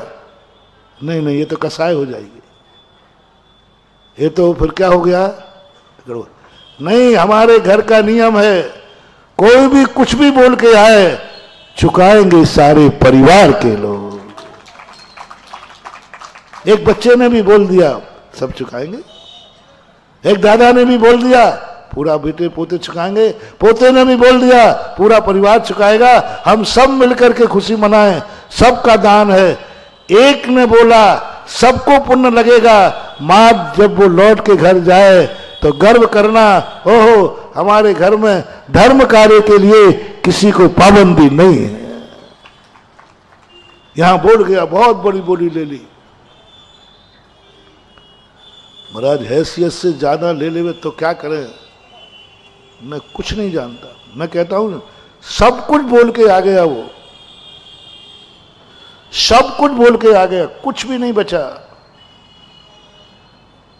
अब आपको, और वो कह दिया मैंने तो पूरी संपत्ति, तुम्हारा बाप है तुम्हारा बेटा, पूरी संपत्ति लोकोदय तीर्थ क्षेत्र को लिख गया।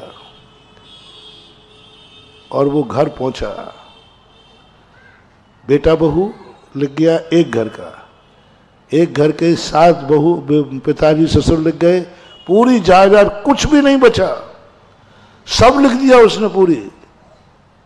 हमें प्रवचन देते ही ऐसे ही हो, कई लोग एक ऐसे आ जाते हैं, 1-2 बार हुआ है ऐसे, चिंता नहीं को बताऊंगा बात। यदि ये छिपी टोला में हो जाए तो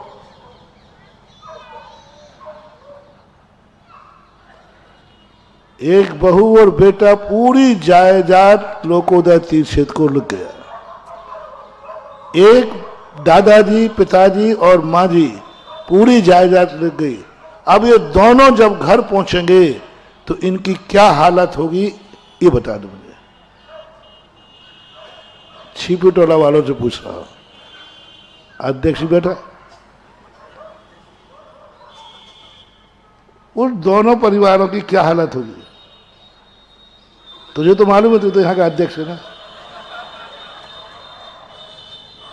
बेटे और बहू ने पूरी जायदाद लिख गई और उसके नाम कुछ है ही नहीं। ये थोड़ा और कठिन करूं, उसके नाम कुछ भी नहीं है। बेटा बहू के नाम अभी सब पिताजी के नाम है, मां के नाम है, कुछ भी नहीं है उसके नाम। फिर भी वो लिख गया पावारा पटोनी, क्योंकि ये मेरा बाप है। फिर भी लिख गया वो। अब ऐसा बेटा बहू यदि घर लौट के पहुंचेंगे तो बोलो घर वाले उसकी क्या दशा करेंगे? मैं तुम्हारे घर में जा नहीं पाता हूं, इसलिए पूछ रहा हूं।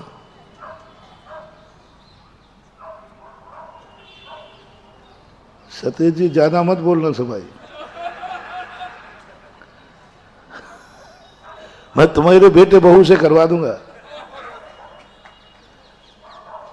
बोलो घर में कलह हो जाएगी कि नहीं? महाराज जी आप कुछ ज्यादा बोल जाते हो महाराज जी, यही परेशानी। अब बताओ, आपने सब दिलवा दिया, उसके नाम कुछ भी नहीं था और सब लेके आया, सब। हाँ, मैं एक कुछ भी नहीं बचने दूंगा, अंडर भी बनियान बचेगा। हाँ ध्यान रखना, बहुत अच्छा, जो अच्छा डाकू होता है ना और जो अच्छा साधु होता है, देखो हम लोगों के पास तो लंगोट भी नहीं बचने दिया हमारे गुरु ने। एक बार बिहार में एक व्यक्ति की चोरी हो गई, तो लालू के पास पहुंचा, बोले साहब सब चुरा लिया, कुछ नहीं बचने दिया, कुछ नहीं बचा मेरे पास, कपड़े भी उतरवा लिए, माथ एक अंडर भी बनियान बचा है। लालू कहता है झूठ बोलता है, तुम झूठ बोलता है, मेरे राज्य में तू नहीं लुटा है। बोले साहब लुटाऊं, आपके राज्य में लुटाऊं, पटना के बाहर ही लुटाऊं। बोले झूठ बोलता है, मेरे राज्य में नहीं लुटा। बोले साहब क्या सबूत है कि नहीं लुटा? बोले अंडर बिया बनियान कैसे बच गया? इसी प्रकार तू दिगंबर साधु को देके नहीं आया, और उसमें भी सुधा सागर को। क्योंकि उनके यहां दे के आता तो वो तो अंडरवियर बनियान भी उतरवा देते। कुछ भी नहीं बचा, सब लिखाया और उसके नाम कुछ भी नहीं था। मैं मम्मी पिता पापाओं से पूछता हूं, इस बेटे बहू की क्या दशा होगी बता दो, क्या परिणाम करोगे तुम बता दो, क्या परिणाम करोगे, क्या परिणाम करोगे। दान में दिया है महाराज, करवा मत देना विचार, नहीं तो। और एक माता पिता दे के आ गए, एक पति सारी जायदाद लिख करके आ गया। महाराज जी पत्नी है आज की उसी समय तलाक ले देंगे। महानुभाव, कितने परिवार हैं जो प्रतिदिन पापों में सारी संपत्ति गमा कर करके आते हैं। तुम्हारा बेटा बहू तो कम से कम दान दे करके ही फकीर बना है।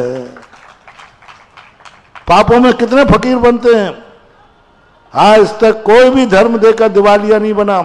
पापों में कितने दिवालिया बनते हैं, कितने व्यसनों में, जुआ में, गंदी लत में कितने लोग रोड पे आ जाते हैं, कितने लोगों के मंगल सूत्र बिक जाते हैं शराबियों के। आज तक बताओ धर्म के नाम पर किसका मंगल सूत्र बिका है छिपी टोला में, धर्म के नाम पर किसका घर बिका है बताओ, नहीं बिका। यदि यहां भी आ जाए इतनी नौबत भी, तो क्या करोगे, घर में कलह हो जाएगी, बेटा बहू को निकाल दोगे और यही कहोगे फिर समाज जाएगी कब्जा करना, मैं भेजूंगा कि जाओ ये बेटा लिख गया है सारी जायदाद, तो ये सारी जायदाद आज के बाद मंदिर की हुई, तो पिता माँ बाप क्या कहेंगे, उस छोकरे के नाम से कुछ था ही नहीं। तो ये कैसे लिखा, बोले लिखा है उसी से लो, उसके बाद कुछ है ही नहीं। तुम बेटे से संबंध तोड़ दोगे, समाज के सामने इज्जत धूल में मिला दोगे, समाज के सामने बोल दोगे उसके नाम कुछ है ही नहीं, वो दान कैसे दे सकता है।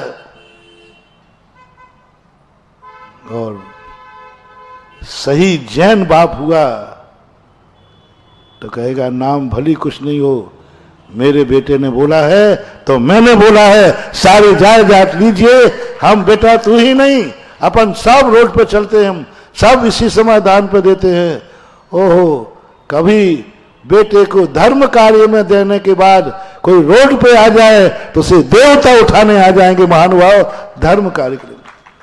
पापी बेटियों के कारण तो कितने बाप रोड पे आते हैं, पापी पतियों के पार कितनी पत्नियां रोड पे आ जाती हैं, पापी बेटों के कारण कितने बाप रोड पे आ जाते हैं। धर्म कार्य के लिए कभी आना पड़े तो अभाग्य मानना। सुना है हमने एक कहानी में कि राजा हरिश्चंद्र ने, अब देखना तुम, स्वप्न में दान दे दिया राज्य, स्वप्न में दान दे दिया राज्य, पूरा राज्य। आपने भी सुना होगा, बनारस के राजा थे, पूरा राज्य दान में दिया। कब दिया, स्वप्न में दिया। सुबह राजा उठते हैं, मंत्रीगण को बुलाते हैं, पत्नी को रानी साहब को बताते हैं, बोले मैंने ये राजा दान में, पूरा राज्य दान में दे दिया, चलो इस राज से चलते हैं। मंत्री कहते राजा साहब आपने कहाँ दान बोला, आप तो बिना हम लोगों के बताए दान बोलते ही नहीं, आपने तो कहीं नहीं बोला ऐसा दान। बोले साहब बोला है कहीं नहीं बोला साहब। मंत्री ने रानी साहब से पूछा साहब आपको तो मालूम होगा, राजा साहब ऐसे बोल रहे, बोले रानी को भी पता नहीं है, मैंने दान बोला है, स्वप्न में बोला है।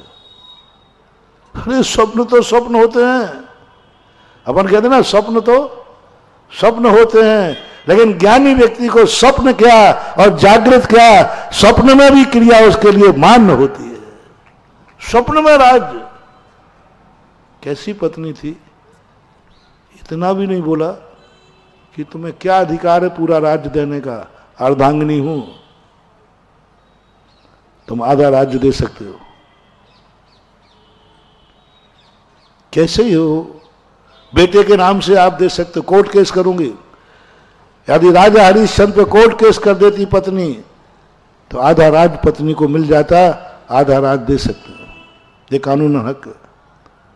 पर कैसे लोग हैं परिवार के। और रानी साहिबा क्या कहती है, आज तक दुनिया पापों के कारण से युद्धों में लड़ करके राज गंवाए हैं, युद्धों पर लड़ करके जन जन भटके हैं।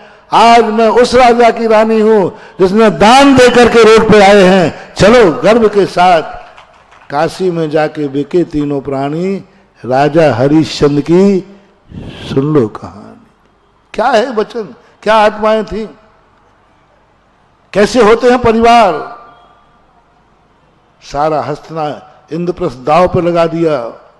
सुनो रे महानुभाव सुनो, यहां तो तुम्हारे परिवार ने दान में ही लगाया है, मंदिर के लिए ही दान दिया है। हमारे पास वो आदर्श हैं, पिता ने नहीं, भाई ने, युधिष्ठिर ने। इंद्रप्रस्थ कितनों का था, 1 का कि 5 का? अभी हिस्सा बांट नहीं हुए थे, 5 का। और दाव पे किसने लगाया? युधिष्ठिर का क्या कर्तव्य नहीं था अपने भाइयों से पूछना? बराबरी के भाई थे, क्या भाई से पूछना कर्तव्य नहीं था कि हे भाई लोगों, क्या हम सारे इंद्रप्रस्थ को दाव पर लगा सकते हैं? बोलो आपकी सभा क्या बोलती है? युधिष्ठिर का कर्तव्य था कि नहीं भाइयों से पूछना? बोलते नहीं हो? हाँ था, युधिष्ठिर था, वो अपने भाई को अभिशाप नहीं दे सकता था। बड़ों को छोटे से पूछने का भाव आ जाए तो बड़े लोग कान खोल के सुने। ये छोटों का बर्बाद करने का तरीका है, मीठा तरीका। बड़े लोग सुनो, जब जब तुम्हें अपने से छोटों के पूछने का भाव आए तो समझ लेना तुम उस छोटे के साथ दुश्मनी बजा रहे हो, बर्बाद करना है इसको। जिन छोटों को बर्बाद करना हो, बार बार उनसे कोई कार्य करना, अच्छा कार्य, बुरे कार्य नहीं, अच्छे कार्य पूछे करना, पूछे करना। वो बेटा बर्बाद हो जाएगा, वो भाई बर्बाद हो जाएगा। मोटिवेशन। बड़े लोग सुने कान खोल करके। जब जब तुम्हें भाव आया कि मैं अपने छोटे भाई से पूछ लूं, तुम भाई नहीं हो, पूर्वजन के बैरी हो, उसको बर्बाद करने पर तुले हो। बर्बाद कर दोगे तुम उसको, ऐसा अभिशाप दे रहे हो तुम। भाई से पूछ लूं, परिवार से पूछ लूं, वो परिवार का सदस्य है ही नहीं, वो दुश्मन है। और धर्मराज अपने चारों भाइयों को प्राणों के समान मानते थे। उन्होंने कहा आज राज दरबार में दुर्योधन के सामने ये दिखा दिया जाए कि युधिष्ठिर निकम्बा है, कोई काम नहीं कर सकता भाइयों के बिना पूछे, भाइयों के बिना पूछे कुछ भी नहीं कर सकता। यानी आज ये पता चल जाएगा दुनिया को कि इस घर में कोई नायक नहीं है, कोई नेता नहीं। धर्मराज ने ये दिखा दिया, ले दुर्योधन देख सभा, मेरा घर वो है कि 5 भाइयों की संपत्ति मुझे दांव पे लगाने का अधिकार है, मुझे किसी से नहीं पूछना। चलो धर्मराज को ये 5 भाइयों को क्या करना चाहिए था? आप होते तो क्या करते? आपके भाई पूरी संपत्ति दांव पर लगा रहा है, जुआ पर, और आप होते तो क्या करते वहां पर? भैया का हाथ, भैया आपकी अकेले नहीं, आप अपना हिस्सा लगाइए, ये 5 का हिस्सा है, 5 का हिस्सा है, तुम कहां लगा रहे हो? कैसे तुम्हारे लिए अधिकार है? क्या अधिकार है? भीम बाजू में बैठा था, कह सकता था भैया हम लोग भी बैठे हैं पीछे, लगाने के बाद क्लेम कर देता। लगाने के बाद भीम अर्जुन खड़े हो जाते, इनको पूरी संपत्ति दांव पर लगाने का अधिकार ही नहीं है क्योंकि ये संपत्ति 5 की है। तो वो लोग कानून किसके पक्ष में होता? 4 के पक्ष में। कानून कहता पक्का है, धर्मराज की गलती है, ये पूरी संपत्ति दांव पर नहीं लगा सकते हैं क्योंकि इसमें 5 भाइयों का अधिकार है। कोई खड़ा हो जाता, चारों में से एक खड़ा हो जाता, मामला बन जाता, 4 हिस्से में 1 हिस्सा जाता, 4 हिस्सा बच जाते। लेकिन 5 भाई कुछ नहीं, हर्ष मना रहे हैं। ओहो भैया को मेरे ऊपर इतना विश्वास, यानी मेरा हिस्सा भी भैया अपना समझ रहे हैं, ये मेरा सौभाग्य है। छोटों को क्या लग रहा हो भाग, भैया मेरा हिस्सा भी अपना समझ रहे हैं, मैं तो भाई का ही हूं, भाई ने लगाया मैंने लगाया, क्या फर्क पड़ता है। यहां तक कि 5 भाइयों को दांव पे लगा दिया, दास बना दिया। अब तो पूछना थे, संपत्ति पे नहीं पूछी भैया, तो 5 को दांव पे लगाते समय पूछना चाहिए कि भीम हम चाप को दांव पे लगाएं कि नहीं। क्या गजब हो गया। मैंने तो ये कथा पढ़ करके मेरा तो दिमाग, ऐसे आदमी होते हैं दुनिया में। बड़ा भाई दांव पे लगा रहा है और छोटे 4 बोलने दास बन गए। कह सकते थे खड़े होकर, भाई को स्वयं दास बनने का अधिकार है, हमें दांव पे लगाने का उनको क्या अधिकार है। लेकिन 4 पांडव भाई के दांव पे लगाने पर 4 दास बन गए कि नहीं। कोई विरोध, कोई झगड़ा, खुशी मना रहे हैं। ओहो, संपत्ति ही नहीं, भाई भी मुझे अपना मानता है और इतना विश्वास है कि हमें भाई को भी दांव पर लगाने का अधिकार है, इतना विश्वास है। 4 पांडव खुश होते हैं। हद तो जब हो गई, अवति हो रही, ध्यान रखना। द्रौपदी अर्जुन की पत्नी थी मूल रूप से, दांव पे कौन लगा रहा है? ज्येष्ठ युधिष्ठिर। दांव पे युधिष्ठिर लगा रहा है। क्या अर्जुन से पूछने का अधिकार नहीं था, कर्तव्य नहीं था? जीत के बोलाया था, पूछे ही नहीं। चलो वो पंच भरतारी का जो चर्चा आती, चलो तो कम से कम वो 5 की तो थी। कह सकते थे कि धर्म युधिष्ठिर जी भैया ये आप नहीं पूछा।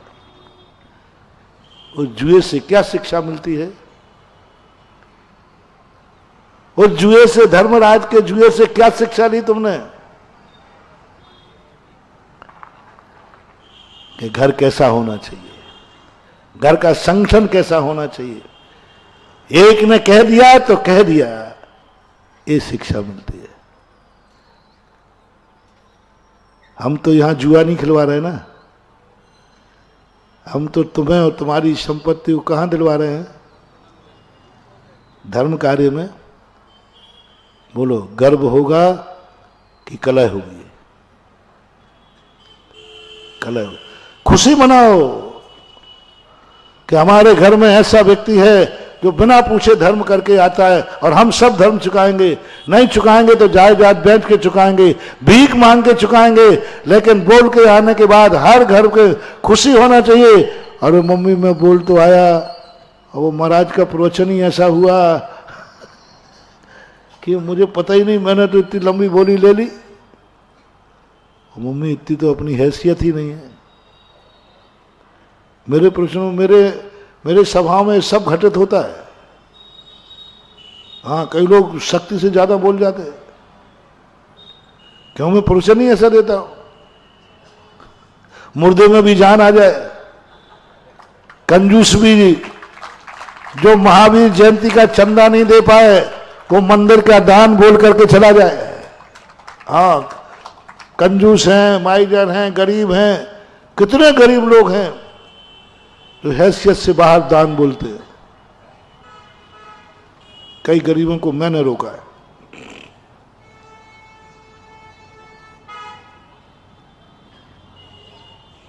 कई गरीबों को मैंने रोका है।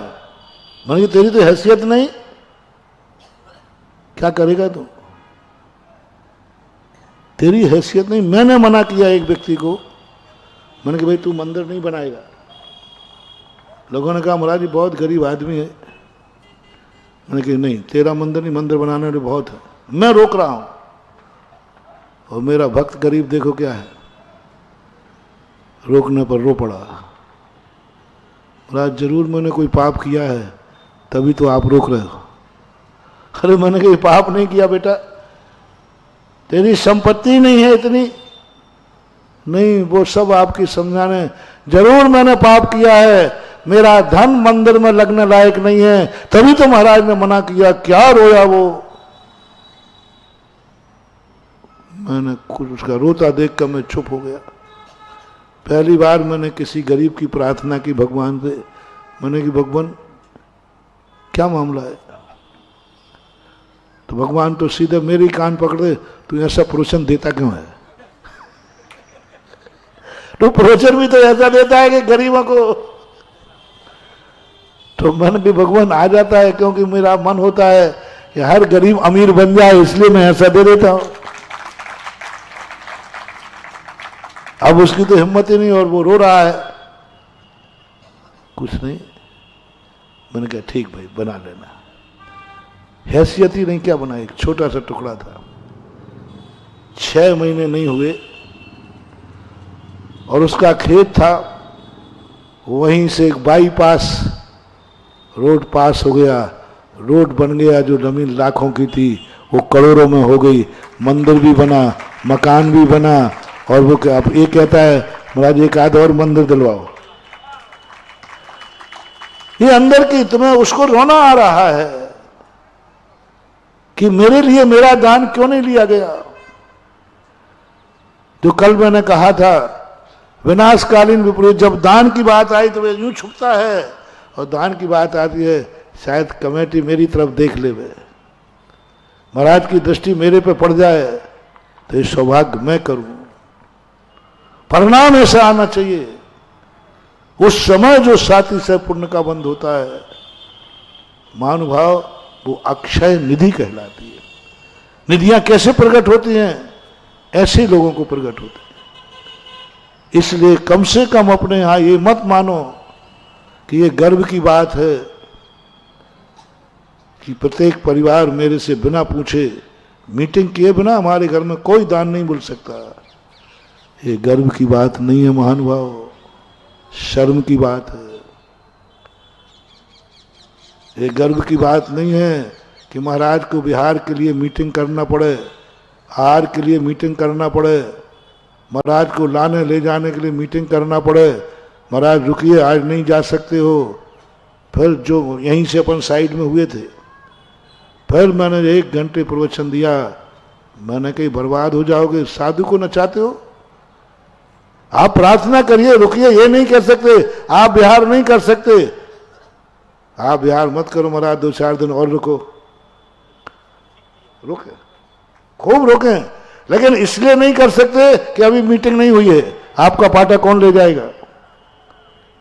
बर्बाद हो जाओगे, ऐसी बुरी स्थिति बनेगी तुम्हारी। और थे वो सब परेशान थे, इसी का कारण।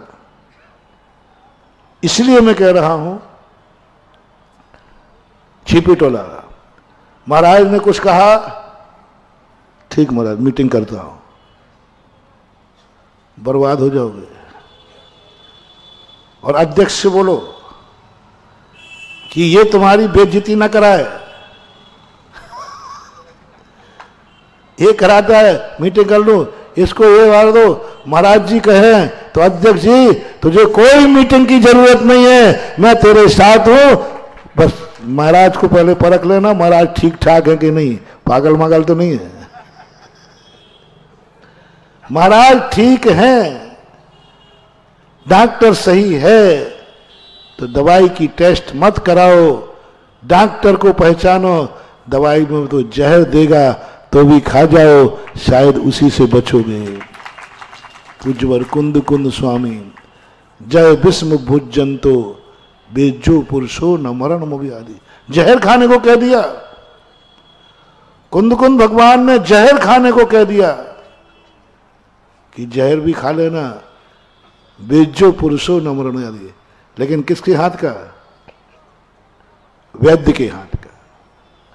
यहां वैद्य कौन? जिनवाणी मां, यहां वैद्य कौन है? गुरु महाराज। जहर दे रहा है, देख ले, चेक करा रहे, जहर है। तुम कहना मुझे भी मालूम है, पर कौन दे रहा है? देख डॉक्टर ने तुझे जहर दिया है, बोले पक्का उस पर लिखा ही जहर है, फिर तू खा लेगा? बोले हाँ वैद्य जी ने दिया है, महाराज ने दिया है, जहर है, सब बर्बाद हो जाएंगे, सारी संपत्ति दान में। बोले ठीक है, किसने कहा है? बोले महाराज के सामने कहा है। बोले चलेगा, जहर भी चलेगा, पी जाओ। डॉक्टर सही है कि नहीं? डॉक्टर सही है कि नहीं? गुरु सही है कि नहीं? पहला निर्णय गुरु कीजिए, जान के पानी पीजिए। गुरु सही है, फिर मीटिंग मत करना महानुभाव, मत करना, मत करना। महाराज के वचनों के बाद मीटिंग कैसी? जब गुरु सच्चा है और ये निश्चित हो गया, ये गुरु मेरा अहित कभी कर नहीं सकता। बोलो थोड़ा भी संदेह हो कि नहीं अहित कर सकता है, तो फिर वो गुरु नहीं हो सकता। शमंत्रभद्र महाराज कहते निसंकेत हो जाओ, पहला निर्णय करो, क्या तुम्हारा गुरु तुम्हारा अहित कर सकता है? जोर से बोलो। 1% भी हो तो मत करना। 1% भी मन में आ रहा हो कि हाँ ये अहित कर सकता है, मेरा बुरा कर सकता है, 1% मन से 100 बार पूछो, क्यों महाराज बुरा कर सकते हैं? हाँ थोड़ा थोड़ा कर सकते हैं, थोड़ा थोड़ा कर सकते हैं। बिल्कुल समर्पित मत होना, बिल्कुल समर्पित मत होना। और अंदर से 100 बार आवाज आ जाए कि नहीं, आकाश के तारे जमीन पे आ सकते हैं, लेकिन मेरा गुरु मेरा अहित कर नहीं सकता। यदि ऐसी आवाज आ जाए तो फिर मीटिंग नहीं करना। फिर अध्यक्ष को क्या कह देना कि हे अध्यक्ष, तू महाराज के सामने छिपोटेला की मत उतार, तू बार बार मीटिंग कह करके हम लोगों की पूरी साफ करा रहा है कि छिपोटेला में गुंडे लोग रहते हैं। सब उतार रहा है, तू पूछ के करूंगा। इसका अर्थ नहीं, ऐसा घर हो, ऐसी समाज हो, ऐसे समाजों के साथ में फिर गुरु बनने का आनंद ही एक अलग ही होता है। ऐसा समर्पित, पति ने दान दे दिया, बिक जाएंगे, जाके बिक जाएंगे, कोई बात नहीं, घबराओ नहीं। राजा हरिश्चंद्र बार बार पत्नी से कहते हैं, देख मेरे कारण से तेरी दशा, तेरे बच्चों की दशा, रो पड़े एक बार वो मेरे कारण। पत्नी कहती नहीं, हमें अपनी नारीपन पे गर्व है कि मुझे आपके सब दान देने पर भी मैंने अपना अधिकार नहीं जताया, ये मेरा सौभाग्य है। और मैंने तुम्हारे कार्य में शामिल हुआ, यही आनंद के कारण मैं सारे दुख भूल गया। नारी बिक गई वो, बेटे बिक गए वो, लेकिन एक खुशी थी कि मेरे परिवार में एक करता है, सब सहमति देते हैं अच्छे कार्यों में। अच्छे कार्यों की बात कही जाए तो ऐसी दशा जब प्रकट हो जाती है, जब नियत सामने आती है, तो नियत के सामने ये सब चीजें कोई मायना नहीं है। नियत हमें उस दृष्टि से इससे ऊपर उठाएगी। नियत को बदलना पड़ेगा यदि हमारे में संगठन है तो। हमारे बाद ये मत बोलना, सोचना कि एक ने बोला है तो एक को ही लगेगा, नहीं, बोलने से कोई सवाल नहीं। अच्छे घरों में एक ही बोलता है, अच्छे घरों में बोलो एक ही बोलता है, लेकिन पुण्य का बंटवारा, हाँ ये बोलना, ये अकेला बोल रहा है तो इसी को पुण्य लगेगा, नहीं, एक बोलता है चुकाए सब तो पुण्य सबको लगता है। बोलने से कोई फर्क नहीं पड़ता, बोलने से कोई फर्क नहीं पड़ता, चुकाने से फर्क पड़ता है। उसमें जो चुकाया गया उसमें कितनों का हिस्सा था और कितनों ने तालियां बजाई थी, कितनों ने अनुमोदना की थी, उन सब को लगता है। इसलिए अपना समय आपका हो रहा, मूल प्रसंग अपना चल रहा था। कौन कर रहा है, क्या कर रहा है, किस घर में क्या हो रहा है, और तुम कौन हो, तुम्हारी पोजीशन क्या है, समर्थ असमर्थ कैसे हो गया, साधु डाकू कैसे बन गया, डाकू साधु बन गया, ये आश्चर्य नहीं है। साधु डाकू कैसे हो गया। एक अजैन ने रात्रि भोजन कर छोड़ दिया, आश्चर्य नहीं है। एक मुसलमान ने शाकाहार कर लिया, आश्चर्य नहीं है। एक क्रिश्चियन शाकाहारी बन गया, आश्चर्य नहीं है। एक जैनी मांसाहारी बन गया, ये आश्चर्य है, ये है आश्चर्य। एक अजैन ने रात्रि भोजन छोड़ दिया, अरे भैया महाराज जी हनु आपके प्रश्नों से एक अजैन ने रात्रि भोजन छोड़ दिया, मैं खुश होने वाला नहीं हूं। आश्चर्य क्या है, एक जैनी ने रात्रि भोजन कर लिया, यह है आश्चर्य। अजैन ने रात्रि भोजन छोड़ दिया, ये कोई आश्चर्य नहीं है। एक जैन ने रात्रि भोजन कर लिया, ये सबसे बड़ा आश्चर्य है, ये चिंता का विषय है। जैनी होकर रात्रि भोजन, जैनी ने शराब पी ली, जैनी ने। मैं इतना खुश नहीं होता हूं, पूरा आगरा यदि सुन लीजिए, मेरा नेचर सुन लीजिए, पूरा आगरा यदि आकर के शराब छोड़ देवे अजैन लोग, महाराज आपका गजब का प्रभाव है, देखो सबने शराब छोड़ दी, मुझे खुशी होगी लेकिन इतनी ज्यादा नहीं होगी। जब वो कोई व्यक्ति कह देता है ये जैन कुल का है, ये जैनी है, इसका बेटा शराब पीता है, बस इतना दुख होता है। लाखों लोगों ने शराब छोड़ी, उसकी खुशी नहीं है। एक जैनी ने शराब पी ली, उसका दुख मुझे सबसे ज्यादा होता है, क्योंकि उसका तो विकास ही हुआ है और इसका पतन हुआ है। विकास वाले को ज्यादा खतरा नहीं है, गिरने वाले को तो खतरा है, हाथ पैर दांत सब टूट जाना है, उसको कौन बचाएगा। ऊपर जाने वाला तो जा ही रहा है, ठीक है स्वभाव है, ये तो नीचे गिरा है तो मरेगा। यही प्रसंग अपना चला देते तो निगोज जाएगा। महावीर ने यही चिंता की, मुनि महाराज को संभाला पहले। उमा स्वामी ने अतिचार ही नहीं लगे, नहीं तुम्हें कोई अतिचार नहीं है, कोई छूट नहीं है, तुम सीधे महाव्रत वालो, कोई विकल्प नहीं। ये हमें संभाला है, फिर तुम्हें संभाला, छूट देकर संभाला।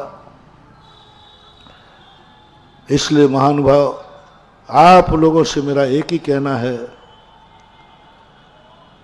कि तुम अपने आप को उच्च कुल में, उच्च जाति में हो, बहुत पुण्यात्मा हो। जितने मेरा प्रवचन सुन रहे हैं ना सभा मंडप में, संसार में सबसे ज्यादा पुण्यात्मा आप इस समय, आगम के अनुसार। क्योंकि पंचम काल में कोई व्यक्ति धर्म का श्रवण कर रहा हो, मंदिर का स्थान हो, उससे बड़ा पुण्यात्मा कोई हो नहीं सकता। पूज्यपाल स्वामी, मेरा मरण कब हो, ऐसे समय में मरण करने की बात मांगी पूज्यपाल स्वामी ने, गुरु मूल्य यति निश्चय आदि कह करके। आप सबसे बड़े पुण्यात्मा, संसार में सबसे बड़े पुण्यात्मा आप बैठे पंडाल में। सेकंड नंबर के पुण्यात्मा हैं जो टीवी पे बैठे घर में सुन रहे हैं। बस बस बस मेरी एक ही बात को ध्यान रख लो, तुम नीचे मत गिर जाना। कोई उठे या ना उठे, गिरे नहीं। तुम में से कोई रात में भोजन ना कर लेवे, तुम में से तुम्हारे परिवारों में कोई शराब ना पी लेवे, तुम्हारे परिवारों में कोई गुटखा ना खा लेवे, नहीं तो बेटा तुम बर्बाद हो जाओगे। क्योंकि तुम प्रवचन सभा में थे, गुरु के सामने थे। इसलिए मैं जैनियों को सबसे ज्यादा संभालता हूं, क्योंकि जैनी बहुत खतरे में रहता है। जैनी पर कैमरे लगे हुए हैं, कर्म भी सबसे ज्यादा सजा जैनी को देता है। इसलिए जैन कुल में जन्म लेकर के कुछ गलत मत करना, नियत के भरोसे मत जाना, कुछ अपनी अहमियत रखो कि मैं जैन हूं और मैं जैन बन करके ये कार्य नहीं करने दूंगा तुम्हें। हाँ, यदि तुम्हें करना ही है तो जैनत्व से भावना करो, हे भगवान अंगला भव मेरा किसी नीच कुल में जन्म हो जिससे कोई शराब को त्याग कराने वाला ना मिले। मैं शराब पिलाने का स्थान बता रहा हूं, पी सकते हो, कम पाप लगेगा। शराब भी पी लोगे, पाप भी कम लगेगा। बस नीच कुल में जन्म लो। चलो, समय ज्यादा हो गया। कौन कौन नीच कुल में जन्म लेना चाहता है? शराब पीने मिलेगी, पाप कम लगेगा। और जैन कुल में जन्म लेकर के यदि तुमने पी लिया तो महानुभाव, आई एम सॉरी प्लीज, मैं तुम्हें बचा नहीं पाऊंगा, क्योंकि तुम बहुत उच्च हो। समय काफी हुआ। महावीर भगवान की। तो हमको भी ध्यान रखना है मित्रों, जितना ऊंचा पद, जितना ऊंचा कुल, कर्म न्यायाधीश की गद्दी पर बैठकर देख रहा है, उतनी बड़ी सजा। और इसीलिए जैनियों को महाराज जी कह रहे हैं, जो आपने व्यसनों का त्याग करने का आपके लिए बात है, वो आप पर बहुत ज्यादा लागू होती है, और आप अगर कर रहे हैं तो गलत कर रहे हैं। एक बात और सब सुन के जाए। कल का बात भूल गया, मैं शाम को कहा था। कल मीटिंगें तो सब हो चुकी हैं, बैठ जाए।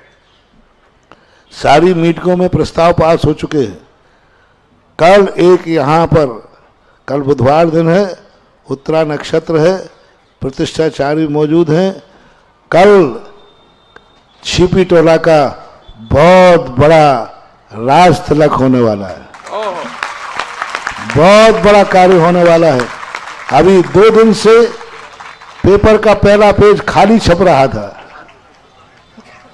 एक विज्ञापन ये भी होता है कि पूरा पेपर खाली दो, और कल विज्ञापन पर होगा। कल क्या होगा?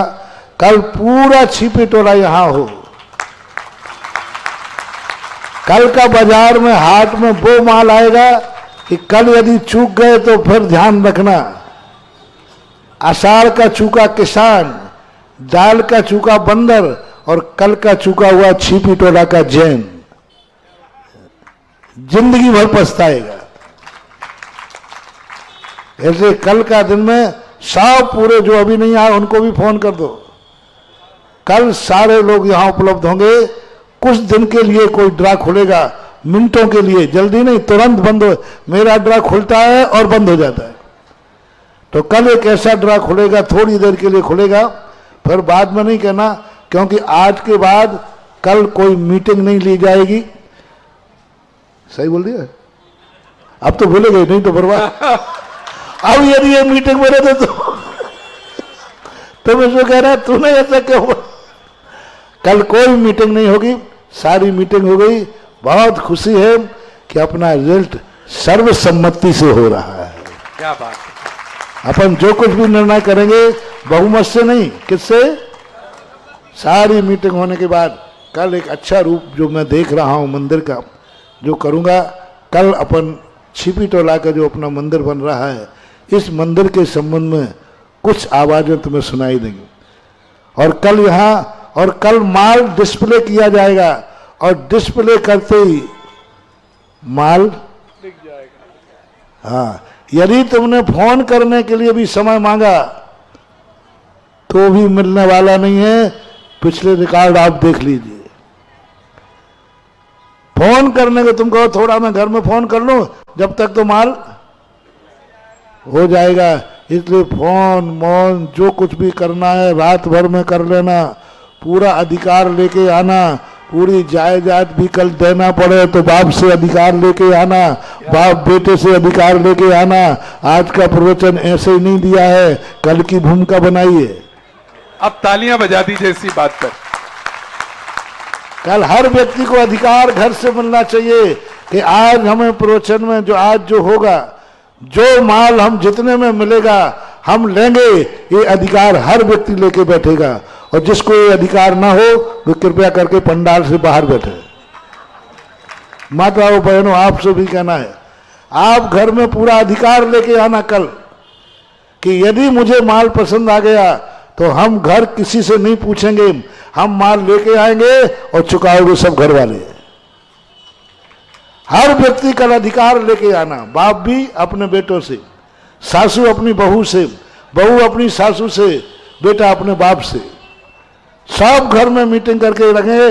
आज कोई किसी से नहीं पूछेगा, हर व्यक्ति को अधिकार रहेगा। और बेटा कल यदि तुम अधिकार लेके नहीं आए तो एक दिन तुम जुआ के फड़ पर अधिकार तुम्हारा लिया जाएगा। बोलो, जुआ के फड़ पर अधिकार देना है कि मंदिर के फड़ पर? तो कल सब अधिकार लेके आओ, मीटिंग करना और सब अपने घरों में कह दो, बेटा मेरे से पूछने के चक्कर में मत करना, तुझे तो भाव आए तो ले लेना, बाकी सब अपन निपट लेंगे जो होगा। तो कल ऐसा कार्य होने वाला है। हर व्यक्ति कुछ, मैं कह रहा हूं, हो सकता है कि कुछ मिनटों के लिए ही माल डिस्प्ले हो और चला जाए। थोड़ी सी हवा नहीं हुई, नहीं तो अभी तक तो खोलने के पहले ही बिक जाता है माल तो। लेकिन कोई बात नहीं, कल डिस्प्ले होगा तो कल सब लोग उपस्थित रहना, बहुत अच्छी भूमिका निभेगी। सब लोग कल की बातें, जो भी इस मंदिर का जो भी संवाद है, सबका समाधान कल होगा और सब उस समाधान को अपने पास टेप कर लेना, रख लेना। जो कल बोलेगा वही मंदिर का भविष्य होगा, वही छिपी टोला का भविष्य होगा। कल महत्वपूर्ण तिथि है छिपी टोला के लिए, इसलिए सारे लोग कल प्रातःकाल की सभा में तैयार होके आएंगे। और लेकिन अभी समय है पाद प्रक्षालन। आज गोदाम वाला परिवार हमारे मध्य आ चुका है। हम अनुरोध करना चाहेंगे गोदाम वाले परिवार के श्रीमान निहाल चंद जी, अशोक कुमार जी और उनके सभी परिवारीजन कृपया यहाँ मंच पर पधारिएगा और यहाँ आकर पाद प्रक्षालन का सौभाग्य प्राप्त कीजिएगा। और एक और चाहेंगे, एक परिवार छिपी टोले का महत्वपूर्ण ट्रस्टीशिप लोकोदय की लेने जा रहा है और वो परिवार का नाम है श्री उदय चंद जी, राजेंद्र कुमार जैन, संजीव जैन, टोनी भाई संयोजक मंदिर निर्माण कमेटी, राजीव जैन, विकास जैन, सचिन जैन, अनिकेत जैन, प्रथम जैन, अनंत जैन, समस्त खेरिया वाला परिवार, आदर्श नगर, छिपी टोला। जरा जोरदार तालियां इस परिवार के लिए और अनुरोध करेंगे पूरा खेरिया वाला परिवार यहां पर आकर पूज्य श्री के समक्ष श्रीफल अर्पण करेगा और आशीर्वाद लेगा। और आजी हाँ, देखिएगा आज बड़ा पावन दिवस संजीव जी के लिए, टोनी भाई के लिए। इन्होंने आहार दान के उपलक्ष्य में, लेकिन आज उनकी 25वीं विवाह की सालगिरह भी है। आहार दान परसों हुआ था, लेकिन 3 तारीख को जो थी उसके उपलक्ष्य में ये इन्होंने, आइए सब लोग श्रीफल लेकर आइएगा। बहुत बहुत बधाई पूरे खेरिया वाले परिवार को। और भी कुछ घोषणाएं हमें मिल रही हैं। बेंगलोर से 5 कलश का भूदान की राशि का यहां पर गुप्त दान का नाम आया है।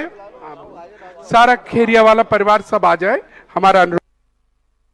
बेंगलोर से 5 कलश की राशि भूदान के रूप में दी गई है, जिसमें से कुछ राशि नगद भी दे दी है। जैसे आज 11 कलश की राशि महाराष्ट्र से आई, इसी प्रकार आगरा से 1 कलश की राशि भूदान के रूप में, गुप्त दान के रूप में आज घोषित हुई है।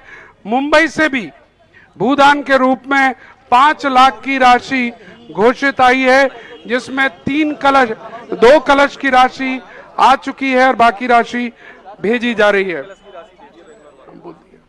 जिनवाणी के ज्ञान ते सूजो लोकालोक, शोभाणी मस्तक धरुम सदा दे।